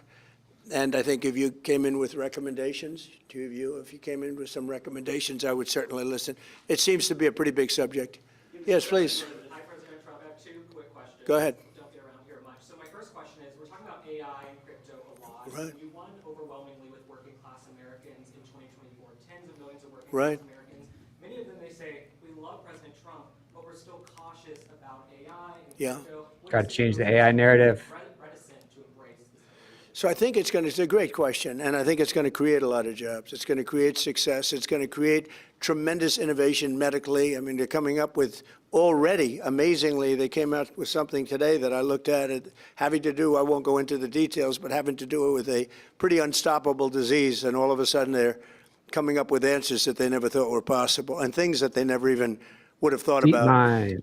So I think it's really creating jobs. And I can tell you one thing, if you look at our construction jobs right now, because we're building more plants, factories, things that really have something to do with the AI, but also car factories, car plants, they're moving into our country. Honda just announced, Toyota just announced, they're moving their operations from Mexico, from Canada, from other places. We, by the way, probably have a deal with Canada. You probably saw that. We very major tariffs were going on to Canada today. We delayed it for 3 days because I think we have a deal with the Prime Minister, and good deal for everybody. So that's good. But the construction jobs are enormous. We're building the biggest plants anywhere in the world. And I can say if I were the mayor of a town or the governor of a state and I had a chance to get a big plant in, an AI plant or a data center, I would absolutely want it because the jobs are enormous and the money paid, the taxes paid are just enormous. And if you don't take it, you're going to be left behind because there are plenty of places that want it. So I would say that maybe it can use a little public relations help. But if I were a governor or mayor, I would want that plant in my community. And many of them are designed in a very beautiful way. It's really very positive. Okay, thank you. A little off topic. So you mentioned Joe Biden and some of the past leadership, and it's been about 69 days since we've seen Mitch McConnell. Sometimes when you look at Congress, it looks like the cast of Yeah. moon.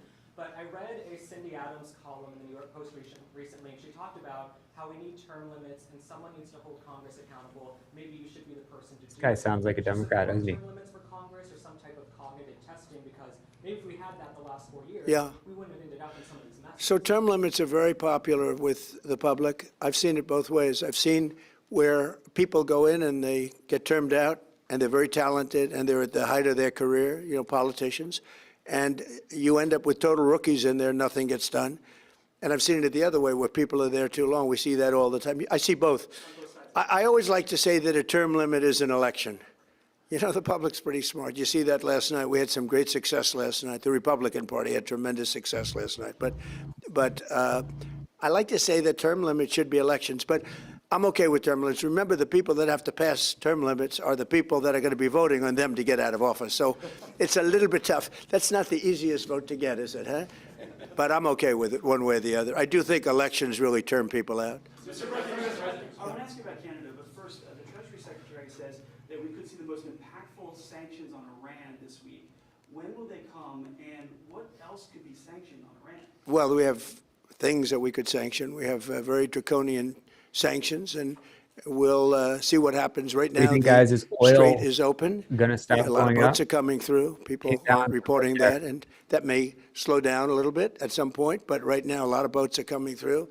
The naval blockade has been extremely effective. Zero, I mean, literally, while it's up, and that's been for quite a while, you know, except for a couple of little pauses where we opened it purposely with a deal. But the deal didn't terminate, you know, the deal didn't turn out to be what they said, you know, when they tell us one thing and they do another. But the blockade has been 100% successful. No boats have gotten into Iran, but they are getting in for other places. But we'll see. We're going to see what happens. It'll either be extremely good and oil prices are going to drop like a rock, or we'll continue to do exactly what we're doing. You know, they were talking about $350 a barrel, and it's today 84, 85. And we are getting a lot of oil out. But the other thing that's happened is people have found other alternatives, which they never thought about. Texas, Alaska, Louisiana, and other places. In addition, a lot of pipelines, record numbers of pipelines are being built. So I think the Hormuz Strait's not going to be quite as important as it was in the past. Damn, POTUS got White House update approval, carrier approval. I should be able to get it. Well, we're looking at that. Yeah. Well, we're getting zero for our farmers. You know, farmers have been hurt very badly by Canada, and they won't be paying any tariffs anymore. And we may bring some of the tariffs down to a level where other countries are, because Canada was paying a higher tariff. Canada was paying us a higher tariff. So we are Look, we have a very nice relationship with leadership right now, and we'll see. But we did a 3-day pause. It was supposed to be a 50% straight across the board tariff that was going into effect at 7 o'clock this morning. And I delayed it at the request of Canada for 3 days so we can iron out the details. But it's going to be a wonderful deal, hopefully a wonderful deal for everybody. Yeah. Mr. President, earlier today you said North Korea has something like 57 nuclear weapons. They've been expanding their nuclear program. Is your goal in trying to re-engage? Now we're talking about North Korea. This is all over the place, guys. What makes you think you could be successful now when you weren't? Well, I don't want to talk about that, but I do have a good relationship with Kim Jong-un. As you know, you've seen.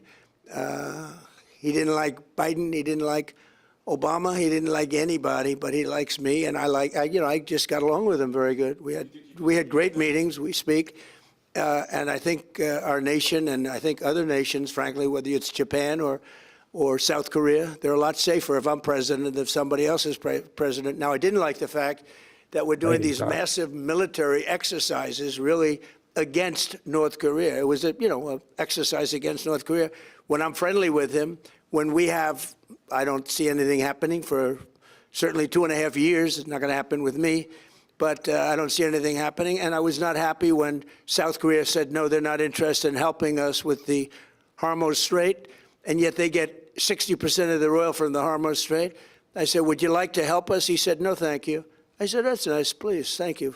He made us a lot of money. I didn't like that. So I felt that to do we were doing a massive war exercise. I thought that was very insulting to somebody that, frankly, has been, during my term at least, very well behaved. Yeah. On the bond market, is the administration done enough to stabilize the bond market after yesterday? Well, I think it is, but I mean, it's very sad.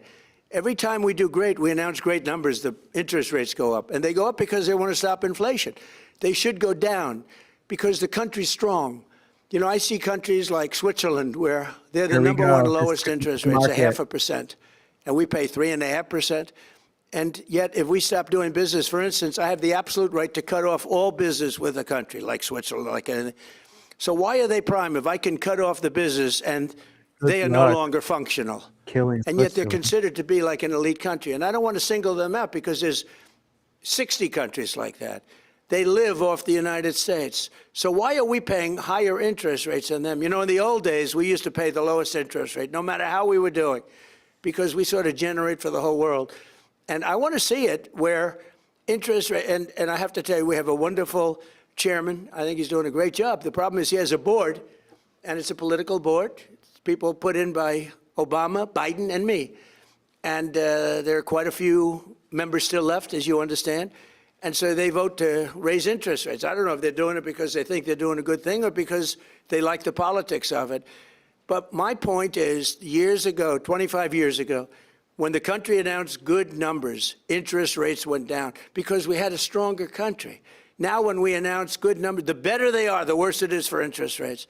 So we could have a GDP of 10 times. You know, they say, oh, it's going to be 3 times or 4.1.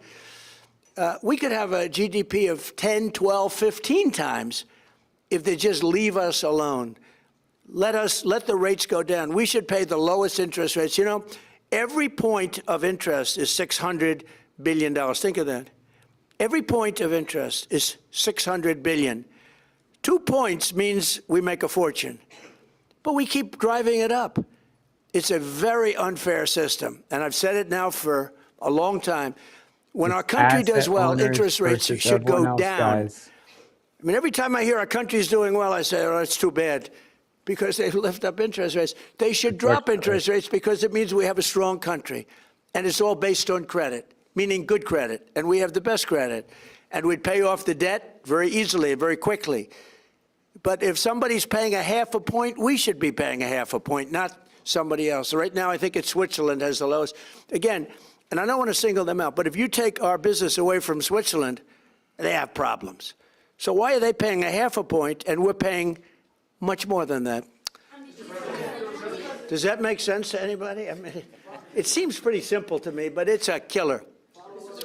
You know, I almost like to hear bad numbers. I'm saying, I hope we have bad numbers today. Interest rates will go down. It doesn't make sense. When our business is good, we should lower interest rates. And then you want to build America? You're going to see a building like you've never seen. We're doing great, even despite the fact of what's happening with interest rates. Should Americans be concerned about this volatility in the bond market? No, I don't think so, because like I said, our country is doing so well despite interest rates. We have interest rates that are they're actually artificially high. They raise them for no reason. And you can't go out to the market when you have a Fed that's raising interest. You can't say, I want to pay 3 points less than what the Fed says you're supposed to be paying. So, no, I don't think so at all. I think we have a very powerful country, and we're powering through these ridiculous interest rates. They're ridiculous. Look, when our country is strong, interest rates should go down. When our country is weak, frankly, they should go up. But this country is strong. There's never been in history the kind of money coming into a country as we have right now. Trillions and trillions of dollars are being invested in plants, factories, everything. Everything you can think of. We're the hottest country in the world. We are by far, and I said it 100 times, the king of Saudi Arabia, but many people. The hottest country in the world. They said 2 years ago, 3 years ago, your country was dead. Now you have the hottest country in the world. That's what we have. We have the hottest country in the world, and these people are helping us a lot. Thank you very much, everybody. Come on to the Oval Office. We're going to take them into the Oval Office. We're going to show them a real office, okay? Their offices are nice, but this is nice. Did you watch Darlene Graham's debate, Mr. President? Thank you, Chris. Tech in the house, guys.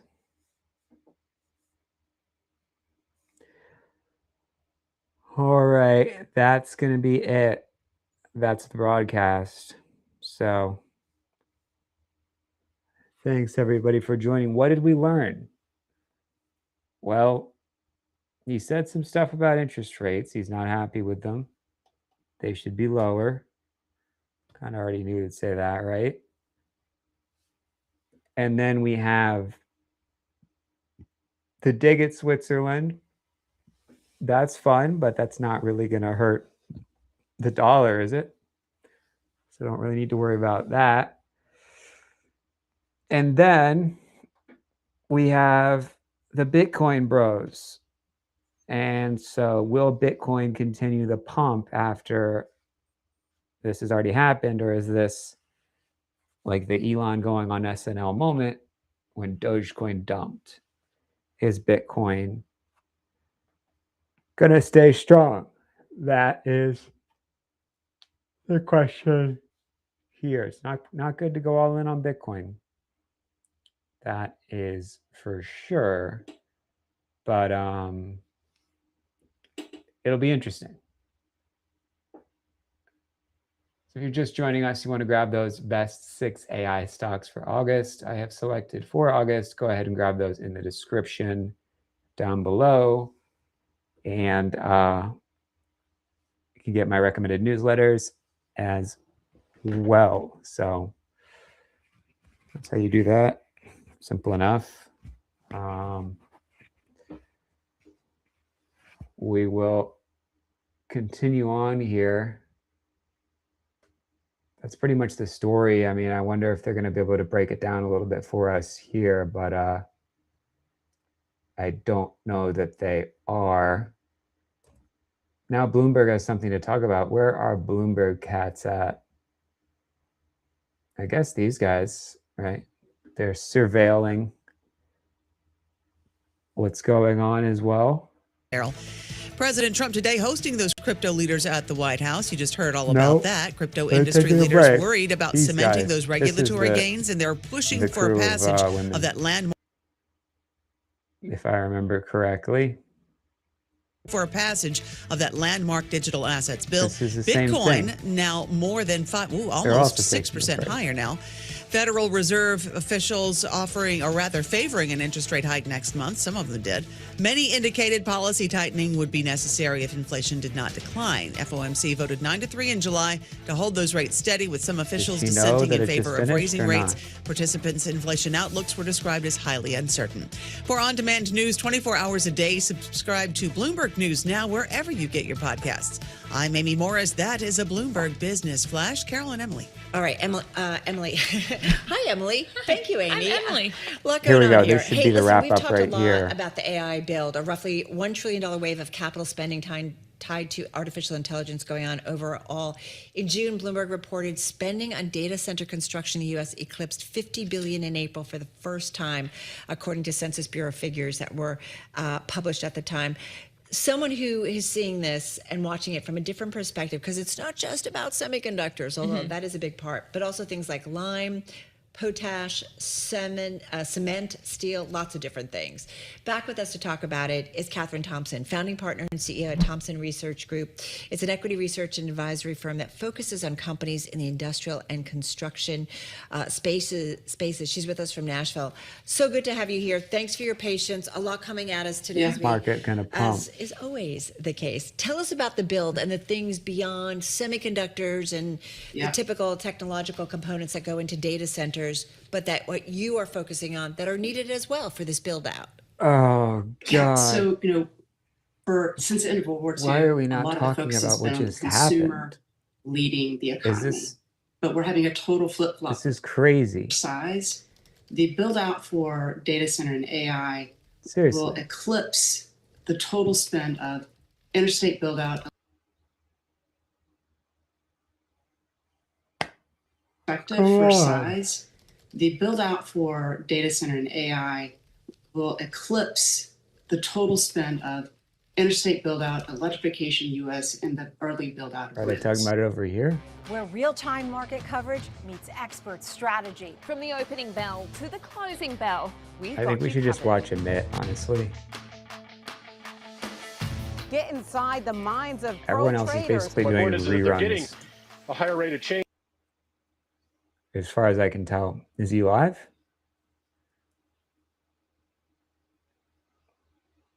He's about to go live.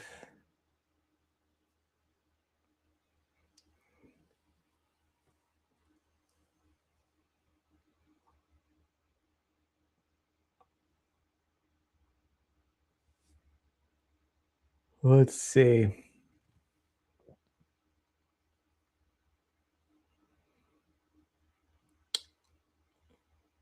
Let's see.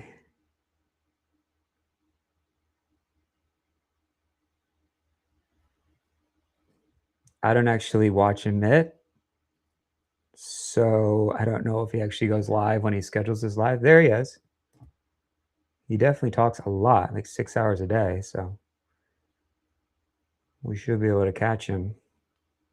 Trying to get through Congress. You have the Clarity Act. You have the SEC making some more proclamations on crypto. And you've got some of the most important people in crypto at the White House basically making sure that the United States continues to be ahead of crypto. So I think that in and of itself got the market excited. The 10 years down a little bit. Oil, Let's which get was this down a couple live. hours ago, oil continues to be down 83.90 some in the pharmaceutical space, given this Moderna Getting announcement has happen helped here. everything. Eli Lilly running to all-time highs today, 1284. But Bitcoin kind of has been the big story. And then Ethereum right here as well, as this one continues to go green at $2,000. Neil, he's joining me before the rest of the crew joins me to get into our podcast here. Neil, it's been a while since we've had a big Bitcoin day. How are you feeling? Honestly, until 3 minutes ago, I didn't even know And what Neil. was going on. I just saw one tweet of someone that compared Jim Cramer again, calling Bitcoin something negative, and then since then the thing has gone up. So I guess the curse continues. But I there you see go. that everything non-AI or semiconductor related is up today. So not such a bad day, I would say. Like fintech is up 3, 4, 5%. A lot of these names are up quite a lot. So that's quite good. Is it all because of crypto? I don't know. I think so. I mean, it is the best day for Webull to report. Let me know in the chat if you're a long Webull, up 7% on the day. Obviously, they've got to execute with some really good numbers. But in terms of fintechs getting some love today, yeah, I think it's because of crypto. I mean, maybe digital assets legislation in general is getting the street excited, but it's been a while since all of the fintech names, Affirm, Coinbase, SoFi, Robinhood, all together started moving in unison. You've also got Trump calling for rate cuts, which we'll talk about in a second. But that's, I don't know if that's affecting anything, but it's at least getting the market to think maybe we have a shot at not getting a hike given this 10-year yield has come down. The probability is lower than it was yesterday, 32% now for a rate hike. Big day for tokenization. Hopefully that continues to go lower. When the others join, we will get deeper into a lot of the AI conversation. NVIDIA, Neil, just any quick thoughts on this thing? Got up to 223 today, then got rejected. Obviously, the OpenAI news was a little hard for the market to digest. Do you think it's that big of a deal, or ultimately a nothing burger? For NVIDIA, I don't think it's what did the market big even deal. do? Plus, anyway? again, NVIDIA reports, what is it, a week from what now? What did the market do? Everything Moderna this week is irrelevant for them. And we'll discuss the whole like AI, OpenAI story in a bit when the rest joins us. But yeah, I don't see this as a NVIDIA problem as of right now. Yeah, and we will talk also about Nebius, which ended up issuing some convertible notes today. That's why that stock has also been down 12%. A lot of this, once again, guys, is just rooted in momentum. I mean, Nebius momentum on the way up is now facing some of that momentum on the way down. But in general, today's just not been the best day to be a semiconductor stock, unless you're Marvell, which got the Google, essentially, in my opinion, stamp of approval that at $207, Marvell is saying, Google is saying, we think Marvell's at a good price, which hopefully creates a little bit of a floor to the stock. Here was Trump about 5 minutes ago talking about interest rates, and then we'll look at some of the crypto stuff, but he is still live now talking with all these industry executives about crypto.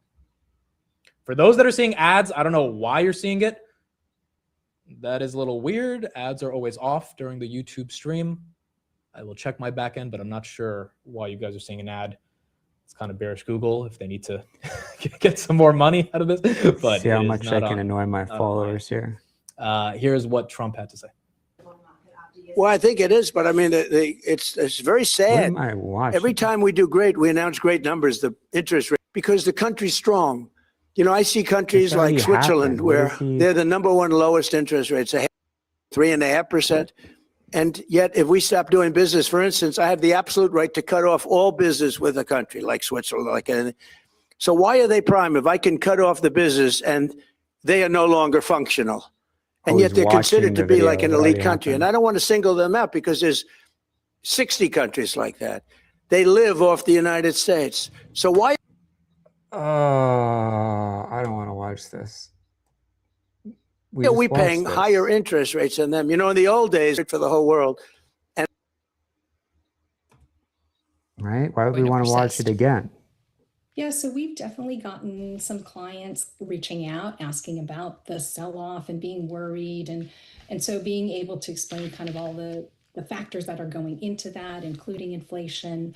We haven't heard she going to talk about if they're specifically worried about inflation. They're really worried about, okay, what does she that going to talk mean about for the things like yields and crypto the comments? And of course, there was a bit of I would say a stopping of the momentum today with the liquidity buyback. But so far, our clients, we have not heard a lot of worries about inflation from our clients. What are they worried about? I think they're worried. Well, there's a lot to be worried about. Obviously, we're still worried about a lot of the geopolitical tension, the war, and of course, the secondary effect is, how is that going to impact inflation? But I think there's so many headlines out there that create a lot of noise, and so we are telling our clients is that, hey, that's going to continue. We're going to hear, we heard, the 50% tariffs and how that got paused, and now we've got some good news, and so it is like changing on a day-to-day basis. So what we tell clients is you have to move past those broad headlines. You need to have a long-term plan in place so you're not buffeted by all of these headlines that come in just throughout the entire day. What do investors want to do with their money, though, Sylvia? And I'm just curious in terms of new money coming in and this where they is the want it woman allocated investing, or where you are allocating it for them. Or ETF so we or something. always encourage a well-diversified portfolio where you have just multiple different asset classes, not only stocks, different kinds of bonds, but private markets and alternatives as well to really offset the specific risks and return profiles of publicly traded markets. We have heard a lot from our clients who come to us specifically looking really to align their investments with their values. And I feel like this has nothing to do with events that just happened. Am I crazy? Is no one our talking about the thing that clients just is that you happened? can actually use the power of your capital to Am I that out of invest touch? towards those changes that you do want to Like, see. obviously, I don't watch this stuff ever, but I sort of figured what happens when people do lives is they talk about what's happening. Fast or faster than expected, which, I mean, these again, guys if we are at have least 0 trying rate to. hikes and cuts in 26, I think most of us are quite relieved. Yeah, I Especially think on if we the just don't hike get part. agreed, if we just don't get the hike, that's probably enough. The cut would be a bonus. I just put the Webull pump or dump poll in the chat. You guys can take a vote on that. Not a lot of other crazy updates today. Hyperliquid, Trump mentioned that the CFTC is working on bringing Hyperliquid into the United States in a legal fashion. So Hyperliquid, for those that don't know, is a perpetual futures exchange. It essentially allows people to go 10x, 20x, 30x leverage on Micron, SanDisk, Nvidia, Palantir, There Tesla, we go. all the stocks that No hike people love to cut would buy. be a In the bonus. crypto universe, instead of Amen. buying a call option, you would buy a perpetual futures contract. Hyperliquid, if you try to go to the website right now in the United States, is not available in the United States. It's only available internationally because the United States has banned perps. So that is why HYPG is up right now, 18%, as Trump specifically mentioned. The CFTC, Commodities Future Trading Commission, is trying to get Hyperliquid into the United States, which would be massively bullish for crypto. Like, today was a crypto bullish day because perpetual futures contracts are basically the framework by which crypto traders exercise their leverage on any asset. PURR is basically MicroStrategy for Hyperliquid. Your boy Stanley Druckenmiller bought this in his 13F. Now maybe we know why. I mean, I could understand being bullish on Hyperliquid, but to buy a treasury for an asset in and of itself means you're like really bullish. And, maybe he knew that the United States was getting ready to inevitably bring Hyperliquid to the States. So that's why those two names are up right there, 30% for PUR, and then the Grayscale Hyperliquid ETF. That is up 19%. Is this like similar to a BMNR type of thing, or? It's exactly BMNR. Oh, okay. Yeah, it's just for Hype, which is a different coin versus BMNR. So, I mean, there's just so many different things we got in the world of crypto and a variety of different announcements here. If we can just get that Clarity Act, I think we're going to get a lot more excitement. For those that are asking for the ads during the stream, I think there's something weird with YouTube. I just checked my settings. It is not on. So I don't really know what to tell you guys, but hopefully it'll be fixed by tomorrow. Yeah, I don't know, guys. I'm sorry. I haven't had ads on for 4 years in the middle of my stream, so I don't know why it's showing that up today, but it is. Nebius right there, 217 to 224, at least getting a little bit of a pump right here. I know it's down 9.7% there. We got 1 minute left until the market closes. Webull earnings is after the bell. Webull has, for the past 2 years, not really delivered monster growth. I mean, I even thought though their YouTube wanted platform has ads been growing. to run They haven't been during able to get to that their 30, lives, 40, but 50% revenue growth. I don't know if they're going to do it this time, but if they can, the stock, it's not really that big of a company, 5 billion market cap. Maybe this is the quarter where it explodes. But we got to see if that ends up happening. So that will be the earnings that we have in about 15 minutes. We'll have Tanner and Jose join, and we will get into all things semis. Microsoft basically flat on the day. SK Hynix, it was red, now it's up. Moderna, again, let me know in the chat if anyone took a trade on this.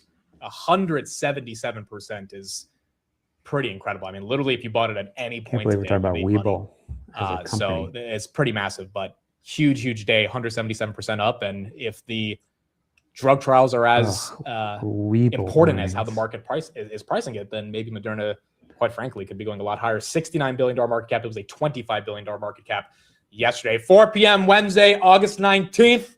Thank you, everybody, for being here. The stock market is now closed. You definitely don't want to short phase 3, so.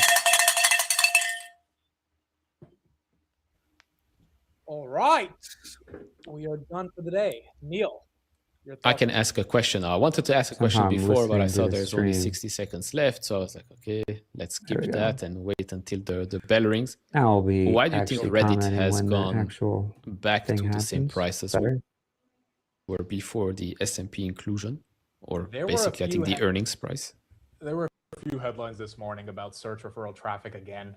I think that's it. I think the market is so afraid that Google is cutting off publishers. It was them, CBS News, USA Today, Politico. There was a bunch of different publishers, and Reddit's not necessarily a publisher, but it basically is the platform that controls a lot of independent publishers that are posting content. that are effectively, oh, there was another stat on Reddit that are going to lose their search Correct. traffic. There was a stat on ChatGPT and Reddit. Reddit went from being like 3.5% of the sources. Yeah, it was 3.8% of search citations on ChatGPT. It's now 0.5%. So it dropped 86%. So I think the street's just like, okay, the growth is amazing, but if they lose all their traffic, that's going to be an issue. But okay, but isn't this, we own Reddit, so we now want Reddit to get data licensing deals from Google, from Anthropic, from OpenAI, because they use Reddit to offer answers. Correct. To me, the bear case is them not getting any deals, which is the worst thing. But now that you're telling me this means that what OpenAI is just getting less info from Reddit, which means more people have to go to Reddit to get the info, or exactly, yeah. And I think the deal licensing is going to be where Reddit really shines. They signed a $60 million deal. I think they could sign upwards of many, many more hundreds of millions of dollars worth of this deal if their content is that valuable. I think the broader question the street's trying to figure out with is the content on Reddit valuable enough for them to get those deals, or for them to be able to handle and navigate search traffic? I mean, look, search traffic, yeah, it's down, but it didn't affect the numbers. So in Q3, if the numbers really go down because the traffic was down, then maybe there's an argument. But so far, the numbers aren't being affected. So it's kind of like this minute, nitty-gritty concern. I don't know if it's a thesis breaker, but I mean, that for the long run, I would say yes, because if these AI solutions can get the answers from Reddit without having to pay up for it, and Reddit cannot make sure that they get a deal or they get paid for the data, then management is not doing something right here. No, I would agree. I would agree with that, which is why getting one of those deals, I think, would be very, very important. The other reason the stock fell after earnings is because there was an algorithm change, which has kind of affected their user growth.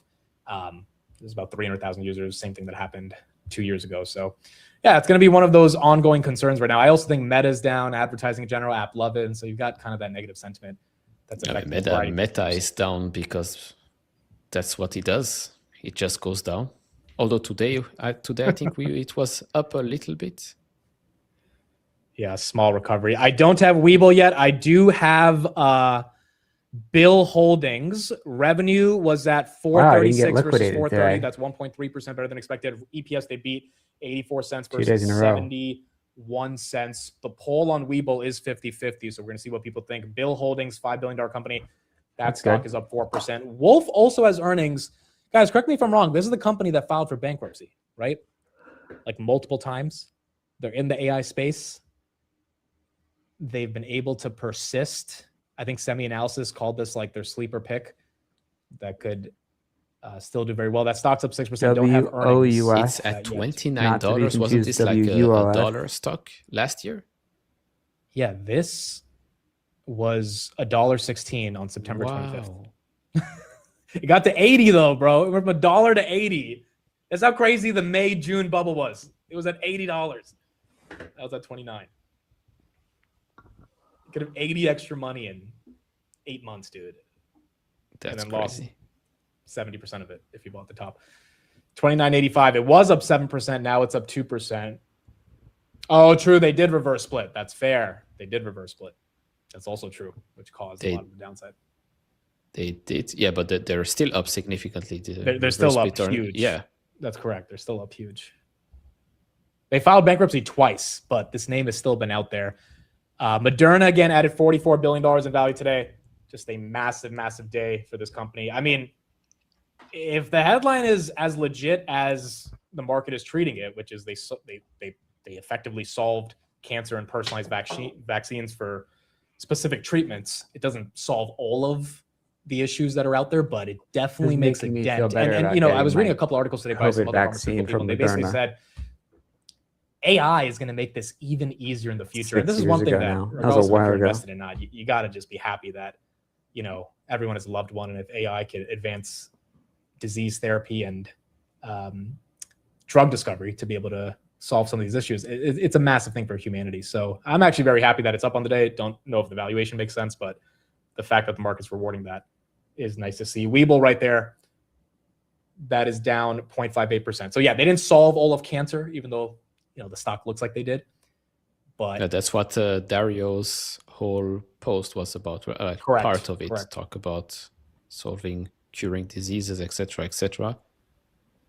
Dario. Correct. Yeah, it's only melanoma. The Correct. Public Benefit That is exactly Corporation. correct. Even Elon said Anthropic, today that PBC. despite the issues that existed during COVID, mRNA is incredibly effective, has tremendous promise for curing diseases. Artificial RNA essentially makes curing diseases a software problem, which is just massive. Because I mean, all the things you could build on top of that would obviously be very valuable for humanity. I do not have these Webull numbers yet. I'm still waiting for it. Let me know in the chat if anyone bought or sold anything throughout the day. If anyone added to Nebius, did anyone panic sell Nebius? Bought or sold anything. Did anyone sell some calls, sell some puts? CoreWeave also took a bit of a hit today. My covered calls for CoreWeave were I sold the covered calls today for some profits. The Nebius ones are pretty soon going to be worthless. Of course, Nate keeps buying more Nebius. This guy is soon going to have to report a special, I own 5% of the company. Every day. This should be good. It's a whale. Basically, it's a whale. Dude, Nate finds a way to buy 5 or 10 shares every day. Every day he gets There we go. some money to buy 5 or 10 shares. ETH at 2,100. Did anyone buy Bitcoin today? Anyone get a little bit of that? Some people saying bought Cerebras. We're still waiting for Webull's earnings. Cerebras right there was down 2%. Intel was flat.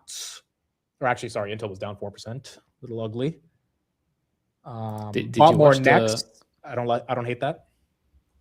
Did you watch the little clip of Cathy Wood talking about NVIDIA, Grok, Cerebras, and the memory players? And then she's like, yeah, NVIDIA and Cerebras are using HBM in a different way or whatever. But NVIDIA's, Grok LPU3 doesn't even use HBM. I don't think that's true, though, right? No, it doesn't. It uses, what is it called? SRAM. Oh, right. That's correct. So she's bearish memory because of Grok. She's bearish memory. I mean, if you look at our RK ETF for the half year, which is supposed to be a growth innovation ETF, it's down 35%. Maybe if she bought some memory players and actually held NVIDIA, she would have been outperforming, but yet. Yeah, I mean, these were the main winners of the year. And she has been buying more NVIDIA as of recently, because I think at this point, if all the semiconductors are beating on earnings, it's kind of obvious NVIDIA is going to beat. Wolfspeed, we just got their earnings. $150 million of revenue came in line with expectations. EPS, they missed by 53%. Street wanted negative 147. They came in at negative 226. Stock is up 2%. We have a miss on that, and then a in line with revenue. Tesla, she added to Bloom, Nebius, and APLD. I think all the NeoClouds today, you probably got somewhat of a discount later. Here we go. That might work. Earlier in the day, as they all ended up taking a hit. Wolfspeed said AI data center revenue more than doubled year over year, grew 20% sequentially. How about that? They did miss on EPS.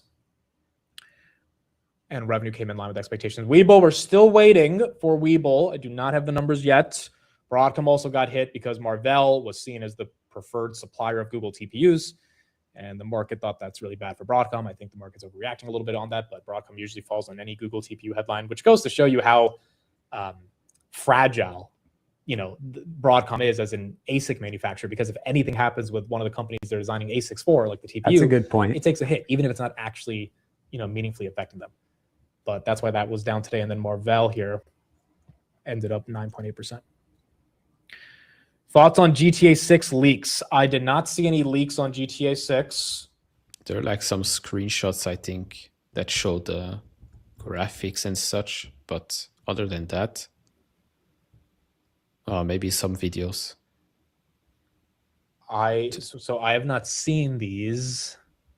Oh, the ones I'm seeing on X right now, there's community notes saying these are fake and they're AI. These are fake, yeah. Yeah. I mean, look, GTA 6 is going to be important. Take-Two, I think, could do well. I don't know. I'm not excited about this stock just because of GTA. Do I think it's a big catalyst? Yes. But it's not something I would invest in purely for GTA 6. Take-Two does not. Although I think it's going to be a big game, and obviously I think that could be a big catalyst for the stock. But I mean, a big I've game is shorted it probably an before. understatement if you look That's at my how big disclosure. GTA 5 still is today. I'm Like, not what is currently it, short. 13 years later? It's incredible. So they better deliver. Like, imagine it flops, which I don't think it will flop, but imagine if, like, after a week or so, that the hype dies down. But why is Take-Two then? Why hasn't it done anything in a year? It's up 3% year to date. It's down 5%. Like, don't you think the street would front run like this massive super cycle of GTA 6? What is it? You said it's not. It's up only 3.8%. Yeah. Okay, it's more than double since 2022. Yeah, but still not much after that. Other than GTA, what do they? Oh, okay, they have now 2K. But that's the only reason anyone would buy it, right? You're only buying it because of GTA anyway. I feel like you maybe would the think street's that the waiting 2K franchise would be a very good franchise to own, but I guess the gaming, like, there's a reason why Activision Sheep is of private. Wall Street, Like, if you it's can owned by follow that Microsoft. guy, that's They a good overpaid. idea. Well, okay, that's beside the point. There's a reason why EA Sport has been taken private. Those are companies that maybe don't need to be public. Plus, overall, I think the gaming space could use like a big crash and change, because it hasn't been that interesting. Like, a new Call of Duty game, like, I don't care anymore. Bitcoin 68.5. I mean, dude, on the market open, it really made a push for 69.5, and it looked like it was about to hit 70. It ended up not hitting it. Robinhood, as a result, kind of fell from 98 to 95. But it's an exciting day in the world of crypto. Still waiting for these Webull earnings. Here is a little bit of what Vlad had to say 30 minutes ago when he was live with Trump. Chair Seelig, Chair Atkins, to 24-hour trading. Never mind. The video is unavailable. The White House is probably going to post it separately. But basically, what Vlad said was Wolf Financial tokenization getting is the after future. it. He was on CNBC in the morning kind of saying that. Same thing he said at the White House. And, I think the market's kind of waking up to the potential that it actually will become the future. And as a result of that, Bitcoin is What is going reflecting on here? that type Stop of trying to momentum. get ETH to the hitting new cloud. highs I of the don't day want as well. the We're cloud. still waiting I for don't Webull. want I guess it's 4:15, so in 2 Apple minutes iCloud. we should be Ever. getting it. Yeah, I saw the Hyperliquid news. Ever. Super bullish. Sorry, guys. I mean, Hyperliquid is something I've known about for the past 6 months more intimately due to just like understanding and learning more about tokenization. And it's kind of crazy that Trump name dropped them and said we're going to try to bring them to the United States in a legal way, because it's mainly been offshore. If we actually get perpetual futures contracts in the United States via Hyperliquid, which means every other exchange is going to adopt them, the amount of trading volume that's going to exist on crypto guardrails and on chain, it's just going to be massive. It really will be tokenization eating the world, and it's going to be very exciting to see it happen. Big moves for Did you see Hyperliquid. the report that said that SpaceX tried to acquire, or is still trying to acquire, Cognition AI? Really? Yeah. How much did they say how much they want to pay for them? No, but it said that Cognition said no. Yeah, I see For right now. now. SpaceX approached them to buy. The deal docs are not active. This is Cognition is it's like a Cursor competitor, right? Yeah, which seems strange because they just got Cursor. So Right. why? I don't know. And I think it's valued at last time it was $26 billion or so, or maybe more. I don't know. But why would you need this when you just got Cursor, unless you just want the whole market for coding? But then again, why? Maybe they think Grokbot is so good that they just want to take out every other coding ID and put them into Grok. I mean, Grokbot so far, from what I'm hearing, is pretty good. I haven't used it yet, but I don't know. What if Elon beats Anthropic? What if he has the best frontier model? What if it's better than Fable 5 soon? It can be better than Fable 5 soon, but then again, they come out with a new Macro model, analysis, Anthropic will probably market come out with a new structure, model the closer assembly. to whenever they go public later this year to create even more hype.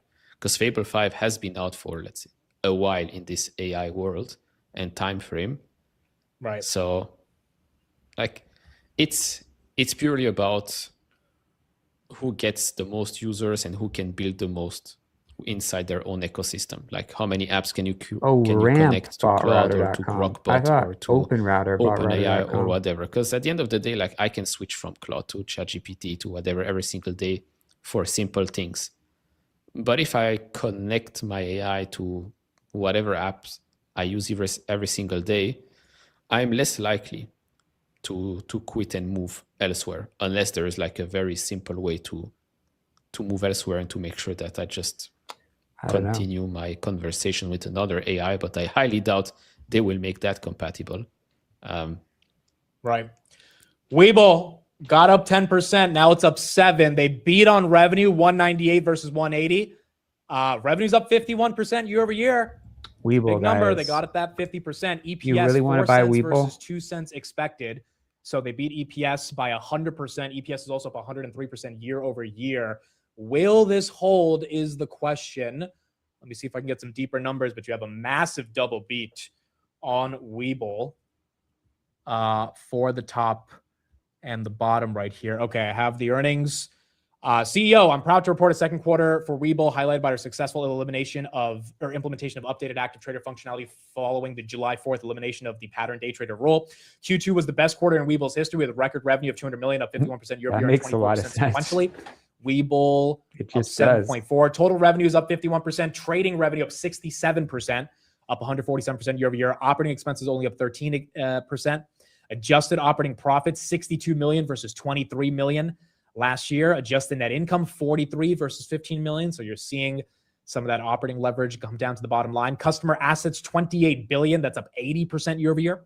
Registered users up 13%, 28.2 million users. Funded accounts, 5 million. That's 8% year over year. That's not the best, but at least the trading volume is growing. So even if they are not growing users that dramatically, those users are engaged and they are trading. Equity notional volumes up 73% year over year, 279 billion. Options contract, 213 million, up 68% year over year, as you're seeing the stock reflect some of that momentum, up 8.5%. CEO also said Webull's advanced technology platform enabled eligible customers to fully leverage the new trading environment from day one, contributing to record trading volumes and strong customer engagement. We made significant progress in executing on our 2026 roadmap, including expanding our AI capabilities. Okay, there you go. If you're long Webull, congrats. Up 8%. It was up 8% during the day. That's a 16% move. Big move. And as long as it can continue to hold, then not a bad day for Mr. Webull.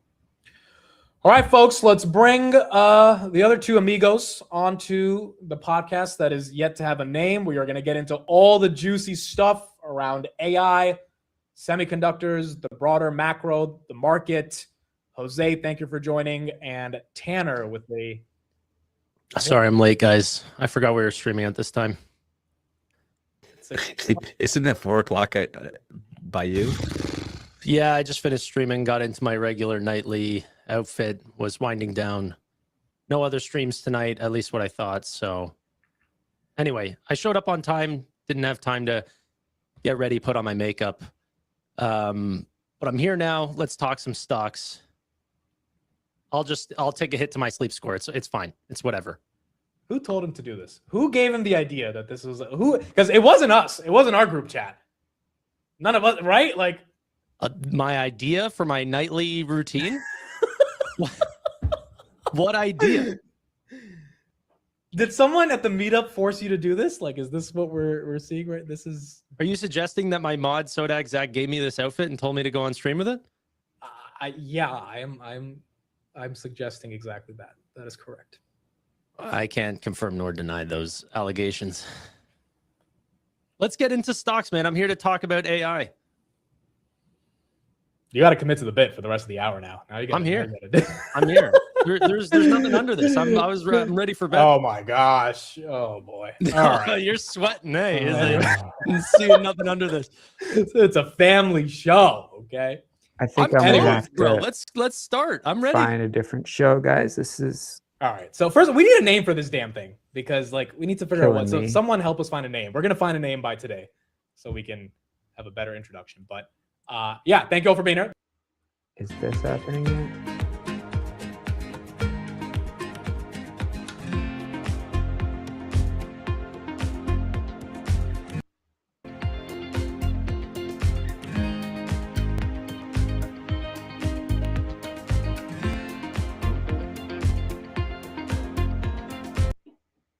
burger, or is this something that we really need to keep an eye on?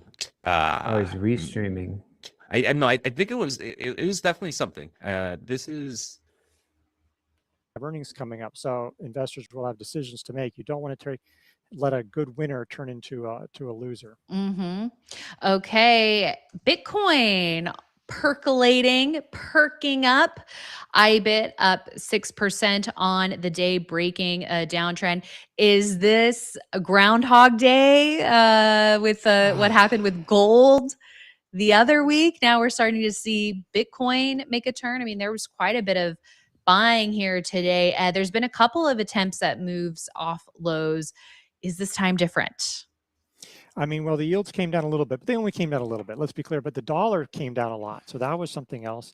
There was also some news, and we'll see how that's like. It looks so that was a big drop. Yeah. There was also some movement on maybe setting up a vote on this Clarity Act, some crypto legislation. The SEC on this stock at around $210, $212, if I'm not mistaken. That was a bullish sign. That's why I was up another 10% pretty today. good though, whatever that was. Our very clean bounce at 164 that we mentioned in the video. I mean, day line, they were making sense. really I a just don't lot, look at their charts. for that, because it's been a long time since it's been able to get above that. Yeah. And maybe there's people flowing out. Maybe people are flowing out of AI, and like there's a sort of that momentum quality. Tasty could be good. I'm fighting this thing. I'm not fighting. The expression is "Don't fight the Fed." This is not the Fed. This is not the Fed. Too nerd for me. No, I'm just gonna go ahead and ride the rails here. I might. So when you say it passed all of their tests. Oh, nice. So like it's officially in the clear here. And while as an investor, I'm absolutely happy about this news, I wouldn't say I am like exuberant. Oh boy. And I think the stock price also showed this, because initially when Milk Road stocks, we have a ton of agents working for us that we now talk to inside of Slack and Discord. And we almost have more agents than we have humans that are literally in there that we can tag to do certain things. And it's incredible efficiency. Behind that, SpaceX is involved. You've got Tesla involved. Matt, have you been doing any research on that? And if so, what can you tell us about what you're seeing as far as some of the opportunities in that space? The market going up. I know you're the short queen, but what if? What if we just hold for the 15 that's coming someday or another? Let's see. Farm Trader in the house, always bringing us cool stuff. So I'm curious. Trend Spider. That makes sense. It sure does look like a good one. I mean, we got a couple of. Let's draw these higher lows building here. It's terrible drawings, but you get the point. Few higher lows, breakout out of a nice pivot level there. I don't know, see how the guys. volume is looking. So I like you come up with really good keywords. It's too much pressure for me. I do. Okay. Tradeify.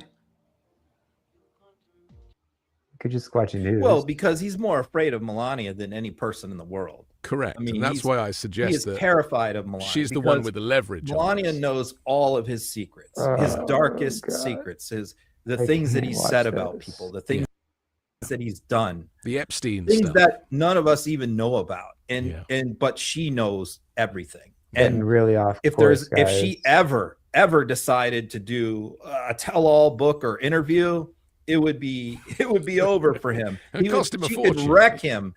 So that's why she has complete control over. We're running out of live shows to watch. Let's look at this clip of Natalie Harp's estranged brother, because he says he thinks that his sister got close to Trump because she's his biggest fan, and she thinks that he saved her life. With regard to what I was saying earlier about this change in legislation over experimental drugs. But there a isn't. year from now, 2 years from now, 3 years ago, 3 years from now, we'll be going like, oh my gosh, like what did we miss, right? So right now, I think there's what we call a productivity gap. So if you ask individual people working at a company, do you use AI? Absolutely. Are you more productive? Yes, I'm 25% more productive. Just put a number on it. The CEO says, but I'm not 25% more profitable. So how do we convert this new technology, and by new, I mean like this year, like several months ago, into higher margins? And companies, corporations are figuring this out, but they have a lot of legacy systems, right? So you just can't like unplug one thing and plug something else in and expect it to work. But I can tell you that every day, every week, every month, we're incorporating more and more of this technology. And it is becoming a large source of, of higher productivity for us. So, where does it end? How far does it go? When do we start to see the, return on investment? Still not interesting though, model and an unfortunately. investor of the AI ecosystem. The AI ecosystem player wins no matter who wins in the AI model. The AI model, you truly only win if your model is the best. Yeah, I would agree. And well, one thing I'll just say real quick is if their July ARR is more than everything in Q2, because that's when 5.6 Sol came out, that's what we should judge them by, right? And I think we got to give them at least another quarter to see that revenue ramp up. And if they have that, then I don't think the market's going to care. Why don't we watch mention, this as you said, interview, Jose, the compute guys, is for funny. the last So worst case, OpenAI goes out of business. Okay, that compute's got to go somewhere, and little bit. there'll be someone to take a look at this. Neil, your thoughts? Yeah, two things in one. Going back to what they said also, like Q3 growth has accelerated, and for some reason. See how the format of this works here. Good morning. It is Wednesday, August 19th. In just a moment, we are going to be having the CEO of Hydmar. Recorded earlier today, obviously. A lot of people are looking for small, undiscovered gem companies, and we listened. We do have sponsored segments coming up periodically. And for people who are interested in gold, for people who are interested in mining, for people who are interested in tech plays that aren't the tech giants, this could be the moment for you. There's a lot of big Fed I guess I could just make this on the horizon, full screen, and we're going to continue to monitor those events. Right. In the meantime, we are going to keep looking for want to see me react to myself, undiscovered companies to give you insight into what could potentially be big opportunity in the future. That chat is available down below. If you're seeing this on YouTube, you will be seeing this recording. And as always, chime in, let us know what you enjoy, and we will listen to your feedback. Thank you so much. So in just a moment, we'll be having the CEO of Hydmar on.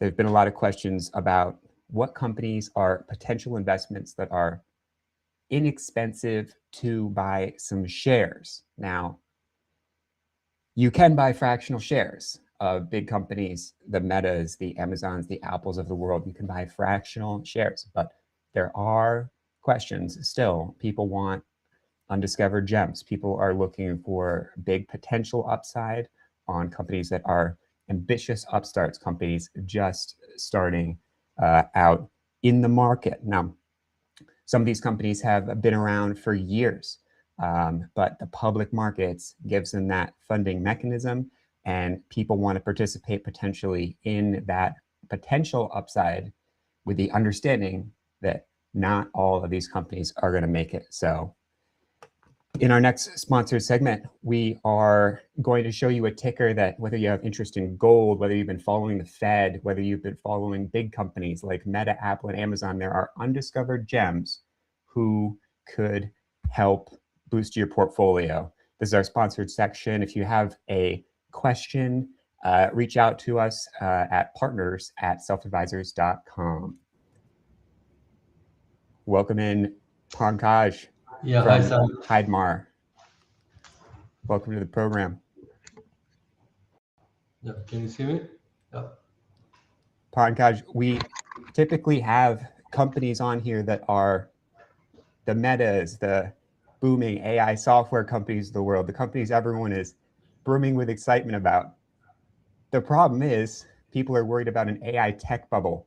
People are worried that, you know what if all of this CapEx doesn't materialize? So they're looking for undiscovered gems, other corners of the market. And what can you tell us about Hydmar? Look, reason why you should be interested in Hydmar is because we move oil, we move energy. And if we can just make sure we get your audio through. I'm not sure if it's on my side or your side. Wait, can you hear me? 1 second.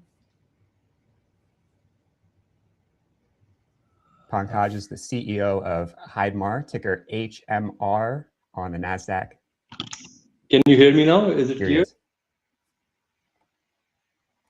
Sam, can you hear me now? And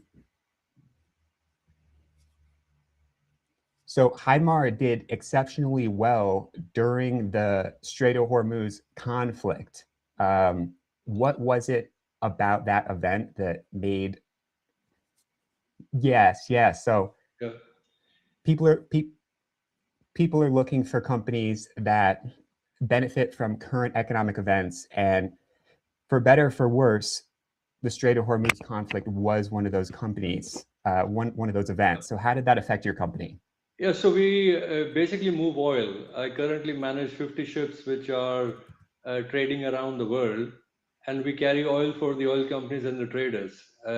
So when the conflict happened and started on the 28th of February, already the tanker market was at record highs. The very large ships, the VLCCs, were trading at around $250,000 per day. That was the earnings that they were making. Like in a normalized market, these ships would be making $45,000-$50,000 per day, but we were already at $250,000 per day. So when the straits were closed and the US started bombing Iran, the rates went up to $500,000-$600,000 per day. So the rates went completely crazy, and not just for the big ships, and not just in the Straits of Hormuz, or the ships that were trading inside the Gulf, but it went global. So the earnings, the way Heidmar makes money is that we basically trade ships for the owners. We're like Uber. We take ships from the ship owners and we trade oil for the oil companies. So we basically pick up oil from Saudi Arabia, from Ras Al Noura, and we take it to Japan. We pick up oil from the US Gulf, from Houston, and we take it to China or to India or wherever. We pick up oil in Venezuela or in Brazil, and we move it around the world on different sizes of ships. Not only crude oil, but we also move product, so jet fuel, gasoline, diesel. So with the war being on for the last almost 6 months now, the rates are at very elevated levels, and we're making a lot of money from moving the oil. But in general, what Heidmar is a company that provides maritime services out there to the oil companies and to the ship owners. We not only provide the employment, the commercial management of the vessels, we also provide technical management. So this is the provision of crews, the systems, etc. So we can actually work the ship, we can move the ship, we can maintain the vessel. So as a platform, we're actually making very good money. Q1 results were very good. I think Q2 will be also very good. And the platform is set, and now we are scaling up the growth. So we've been growing at a rapid clip, and we continue to grow, where the addressable market for what we do is quite large, both on technical management and also on the commercial management side. So we only went public in February last year, and we see there's a lot of growth for the company going forward. So if my plans are successfully executed, then in the next 5 years we could be many multiples of the size of where we are right now.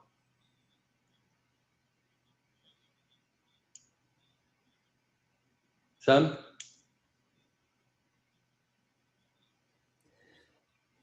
So my understanding is you have a piece of software as well that helps you manage your fleet. Now, people are excited about software as a whole because it's very scalable, but there's also a concern about all of these software companies not being worth much because Anthropic and OpenAI are just going to eat their market.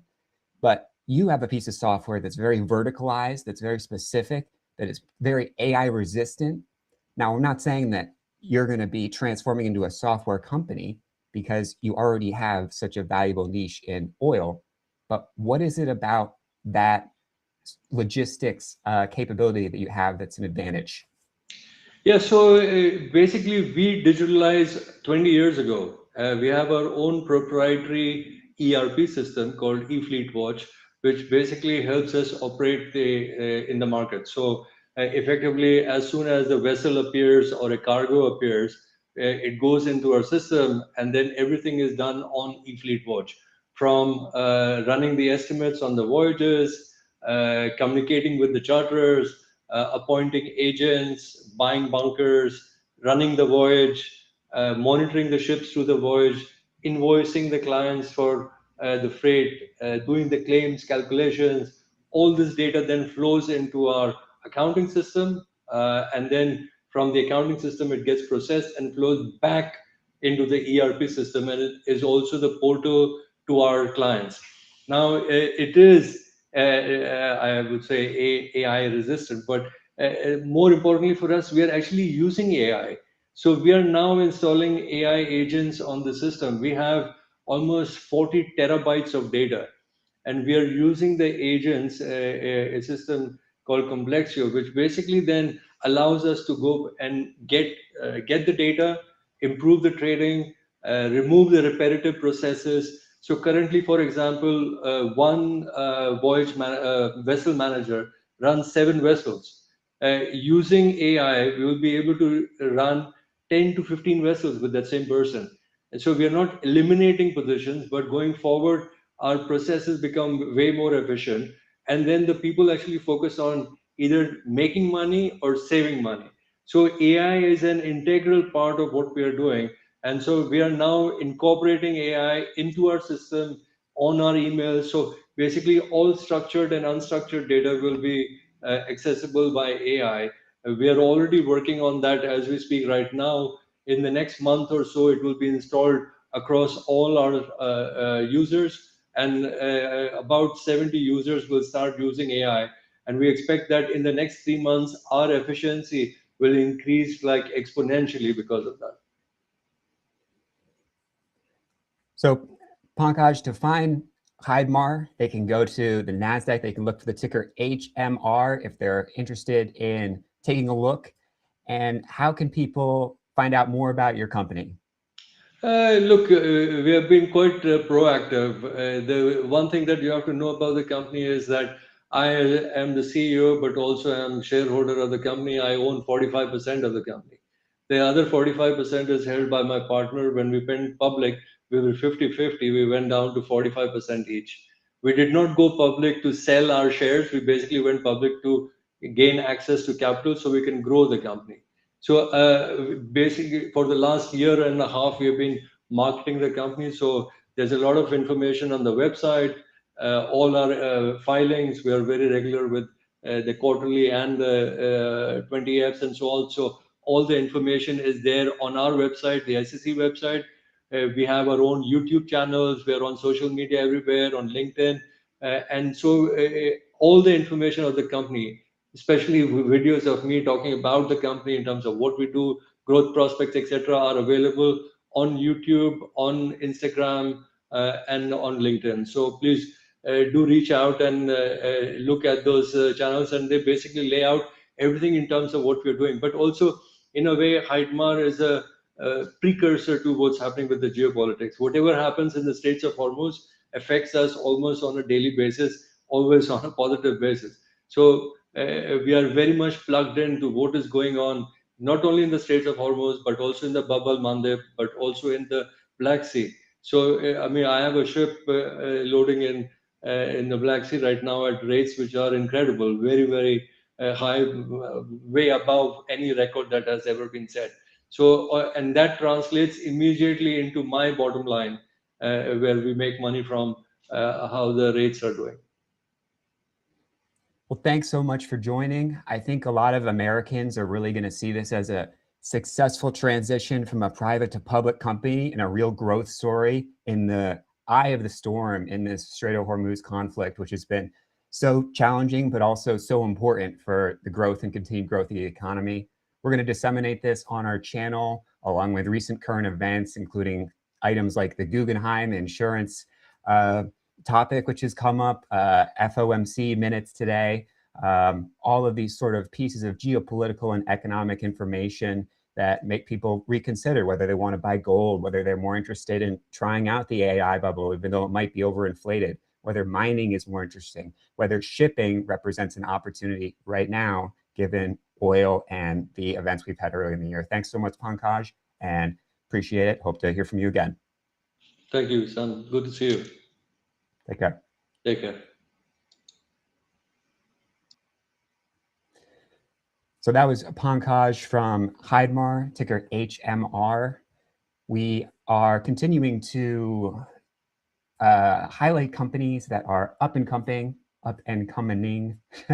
So all these companies are from different segments of the market. There's a lot of startup stories, a lot of existing companies that have been around for 20, 30, 40 years that are going public within the last 5 years and looking for growth opportunities and looking to connect with investors. So if that's a story that interests you, reach out at sam@selfadvisors.com. Find us on our YouTube channel. Find us on our Twitter, x.com, where we put out clips with newsletter writers, with CEOs, with sponsored companies, and with existing public companies who are continuing to get their message out. We're talking about the massive, the Palo Alto networks of the world, the OpenAIs of the world, the Anthropics of the world, all of these startup, private, and public transition opportunities, pre-IPO stories and future IPO stories are converging, and the market gives you an opportunity to have a diversified allocation to all of them and to take your own portfolio into your own hands. So this is Self Advisors, and we're signing off for now for this live, but you'll continue to see this segment in our videos going forward as we present new opportunities that are very topical, very relevant, very current, but also presenting sponsored segments and companies that may not get as much exposure as the companies that dominate the Wall Street Journals, the Bloombergs, the Twitter timeline, and the VC world. So thank you so much, and we'll see you at our normal scheduled time, 2 p.m. to 5 p.m. Eastern, and hope to see you on the show.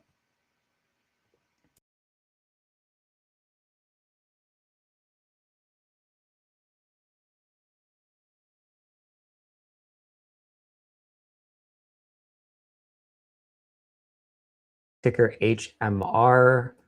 We are accepting sponsors. We do disclose compensations as occurred, and we're going to check back in with Amit here, but look for more CEO interviews with OpenAI of 100 billion something backing 125. Like now, those numbers start to really make a big difference when comparing to the balance sheet. So I do believe a lot of the Q&A session in earnings this week is next week is just going to be focused on that. Can you explain to us what's really what you're backing, right? We hear about this $500 billion, but what is it for your end? What's the risk on your end? Out of this 100 that you're going to be doing on OpenAI, what's really on your back end, on your end?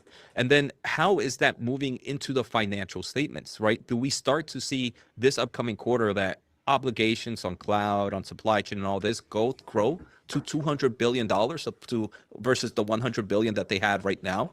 Like, does that create fear for investors in the short term? As a long-term investor, I think it's fine because they mentioned that this is part of the supply chain. Previously, the supply chain was the chips, right? Getting the chips and all that. Now, part of the supply chain as an AI infrastructure player is locking in the land, the power, the shells. So you also have to incorporate that in kind of that supply chain investments that you're making. So for me, it makes sense, but does it make sense for the Wall Street? And I'm fearful in the short term, Wall Street doesn't, even though Jensen has continued to show you that the vision is playing out, they're going to doubt it, right? It's like now you having these crazy numbers. For me, the excitement is SpaceX just announced they're doing exclusive with NVIDIA, right? Those are crazy numbers. NVIDIA mentioned in that OpenAI report that that kind of data center that they're building potentially in the long term, just that one site could be north of $200 billion in revenue throughout the lifespan of it.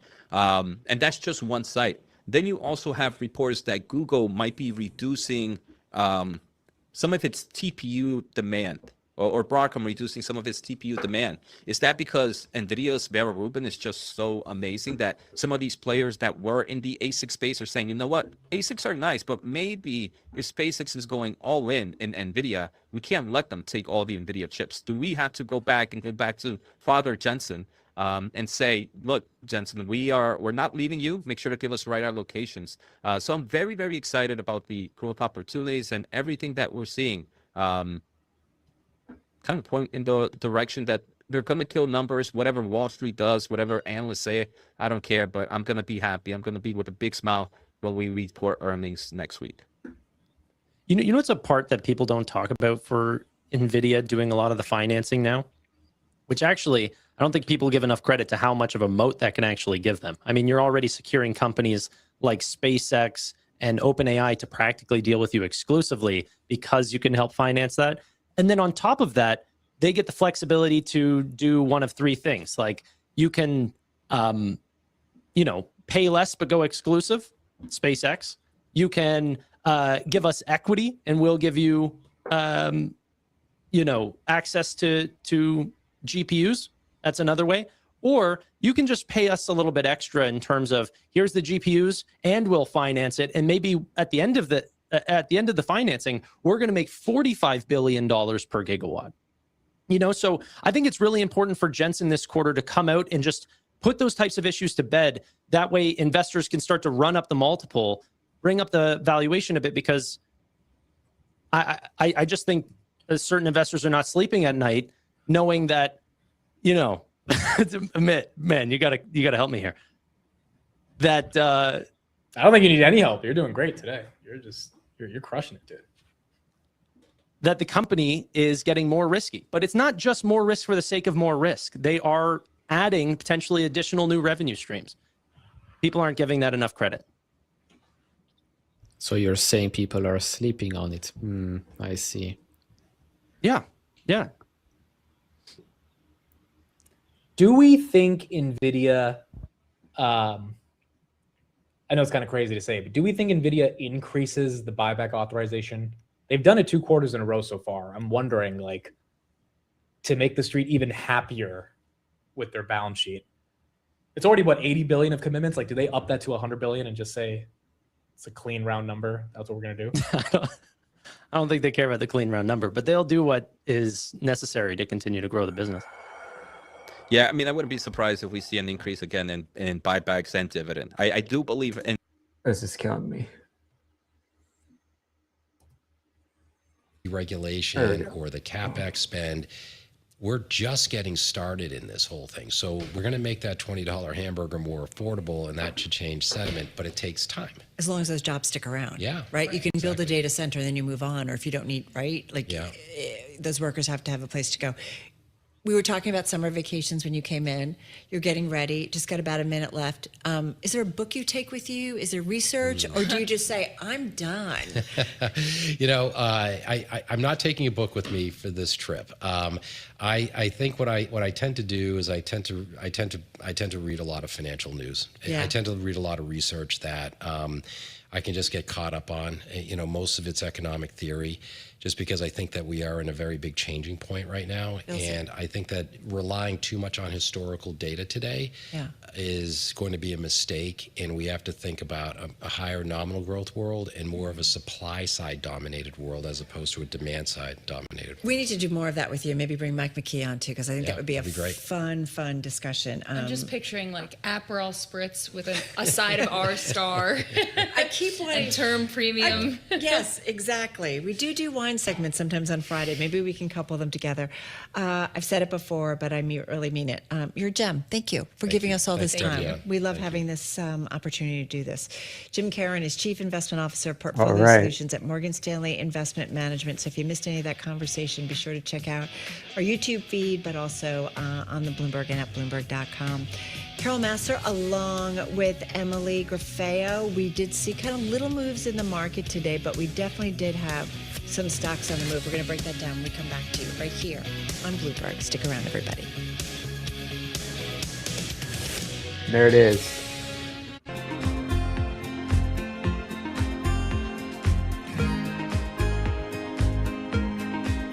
That's the program.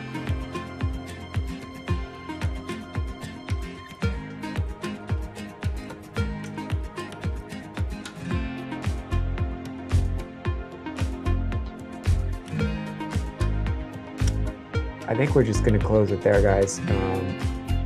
we're running out of lives that are interesting. The crypto thing happened, and now it's sort of just the aftermath. So yeah, see what the market actually does tomorrow, and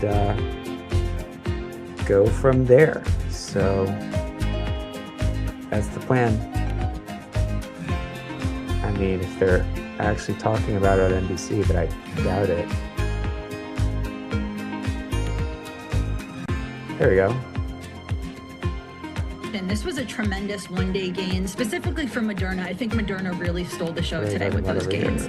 But the stock is still trading below where it was when it peaked in 2021, when it was, of course, the height of the pandemic. Back then, it was trading above $380, and it closed at $174.38 today. So the stock does have the potential to continue rising, and we're kind of seeing a signal that investors think Moderna might be kicking off the next leg of its journey and moving beyond just being a COVID-era success story.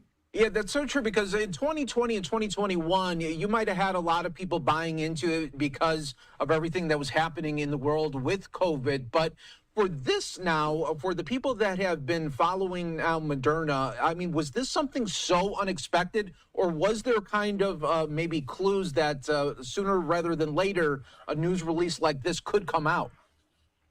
It's a great question, because when you watch biotech, a lot of the time when you see moves of this magnitude, mind you, we're usually talking about smaller companies with smaller market caps, but moves this large usually happens when there's a positive surprise. That did not seem to be what was at play today. Previous trials, phase 2 trials, they were generally positive. And as I mentioned, the stock had already run up so much heading into today. It was a sign that investors really felt confident in this product. And I mean, overall, think there's a decent chance of this making it to market, making it past the regulatory process, which of course we are very early stage. Even though these are late stage trials, we're still in the clinical process. But there is a lot riding on this drug for Moderna. Yeah, truly, truly is. We will wait to see what the next couple of days brings. And but Mackenzie, always great to have you on. We always appreciate the insight. Always fun talking with you. Thank you so much. You take care. All right, everyone, we are continuing to bring you the very latest here on Live Now from Fox. Let's continue. We still have Governor Ron DeSantis speaking. Let's listen in. And you can develop trust. You know, a lot of the national media isn't trusted, but, you know, people still do like a lot of their local people because they're not, I don't think, as agenda driven as the D.C. and New York reporters are. And so I think that's probably going to be very helpful for him. But, yeah, I'm supporting him. I don't know him, but I think he's a good guy. Yes, sir. You really made medical freedom a priority in your administration. Would you be willing to talk to Byron Donalds about Dr. Radico and making sure that medical freedom continues to be a priority in the next administration? Well, ultimately, you know, each governor has to make those judgments about what they want. One, you know, you'd have to ask Joe whether he wants to remain Surgeon General after January. And I haven't asked him that question, but you know, I don't know that he said no to that. But ultimately, governor candidate, and then if you get elected, you've got to make sure that you're getting people that are going to make good on your campaign promises. Now, go back to 2018, November, December leading in, Department of Health was not as high as it was since COVID, right? Because I answered how many questions in 2018? Voters coming up to me, reporters, all these things. I didn't always answer them well. I tried, but we did what we could. Useful, and we got or across the is finish he line. an idiot? No one ever asked me about what would you do if there was a pandemic. No one asked me about some of the things, the coercive, because I don't think people were even conceiving that we could go down this road. And so I think the lesson is we understand that we went off the rails there. And having a Surgeon General and someone running the Department of Health that is going to be able, to be very strong on evidence-based medicine, of course, but have that within the context that we're free individuals and we're free to choose, the treatments and things that we want to do, and to make it to where consent is really the backbone. And I know Joe has done that. So if he's interested in doing that, I think he should reach out to Joe, have the conversation. If Joe is not willing to stay, There aren't as many people of his ilk as I'd hope, but I mean, there are some maybe, and maybe they can do that. So, but I think he's done a really good job. I think every time we would roll out something during COVID, I mean, the howls of protests were just like deafening. And then 6 to 9 months later, people kind of, you were right? I mean, like, you know, kids, if you're on we YouTube, shouldn't you be have any putting tickers masks you want to on look at, kids now is the for time. 8 hours a day in Otherwise, first, second grade. I mean, gonna any of them, but that. And cut it oh here. my gosh! And I remember when I did the executive order. So the legislature would not limit school districts directly, but they did the Parents' Bill of Rights. And so I used that authority to say, no, you can't force a parent's kid to mask. That's not the school district's job. That's the parent's job to determine. Now, there were some parents that really believed that that was helping their kids. I didn't believe that at all, but I also respected their opinion to be different than me. But you shouldn't be force masking. I mean, no way, right? And so we did it howls, unbelievable howls. Now, people don't want to admit. The force maskers do not want to admit they will try to change the subject because I think people realize, you know, that was wrong. When we did the monoclonals, people were attacking us. I have people to this day will come up to me and say, my uncle got it, I got it, my mom got it, whatever. Thank you, because it was not looking good, and we delivered the monoclonals. You look at some of the things that we did. Oh, they wanted to do vaccine passports. We banned that in Florida for both public and private. Because think about it, they roll out an mRNA shot pretty quickly. And if you don't want to do that, you're going to have your freedom of movement curtailed. Unacceptable. And so we did. Oh, he doesn't want. And then now people will not admit they were for it. There were a lot of people for vaccine passports in 2021. Biden was for it. Then he got cold feet because he knew it would be unpopular. So these are just things that I think Joe was proven right. You know, we were proven right. And it kind of goes back to Gary's initial question where I was talking about the sea change. Anytime I'll have somebody criticize, like, oh, Florida, she should. Okay, listen, if Florida wasn't safe, how come even the lockdown governors and mayors were coming here to vacation and to party and to do all that? Pritzker, AOC, they were all down here, right? So when millions of people come, if it was not a safe environment, it would be the opposite. So we saw that in real time. So I think Joe's been a great asset to the team, and I know he's worked very closely with the First Lady on the cancer stuff. He's done a good job. Yes. Okay, guys, I think we lost our way a little bit here, okay? We saw Trump's remarks on rates. We actually read the minutes.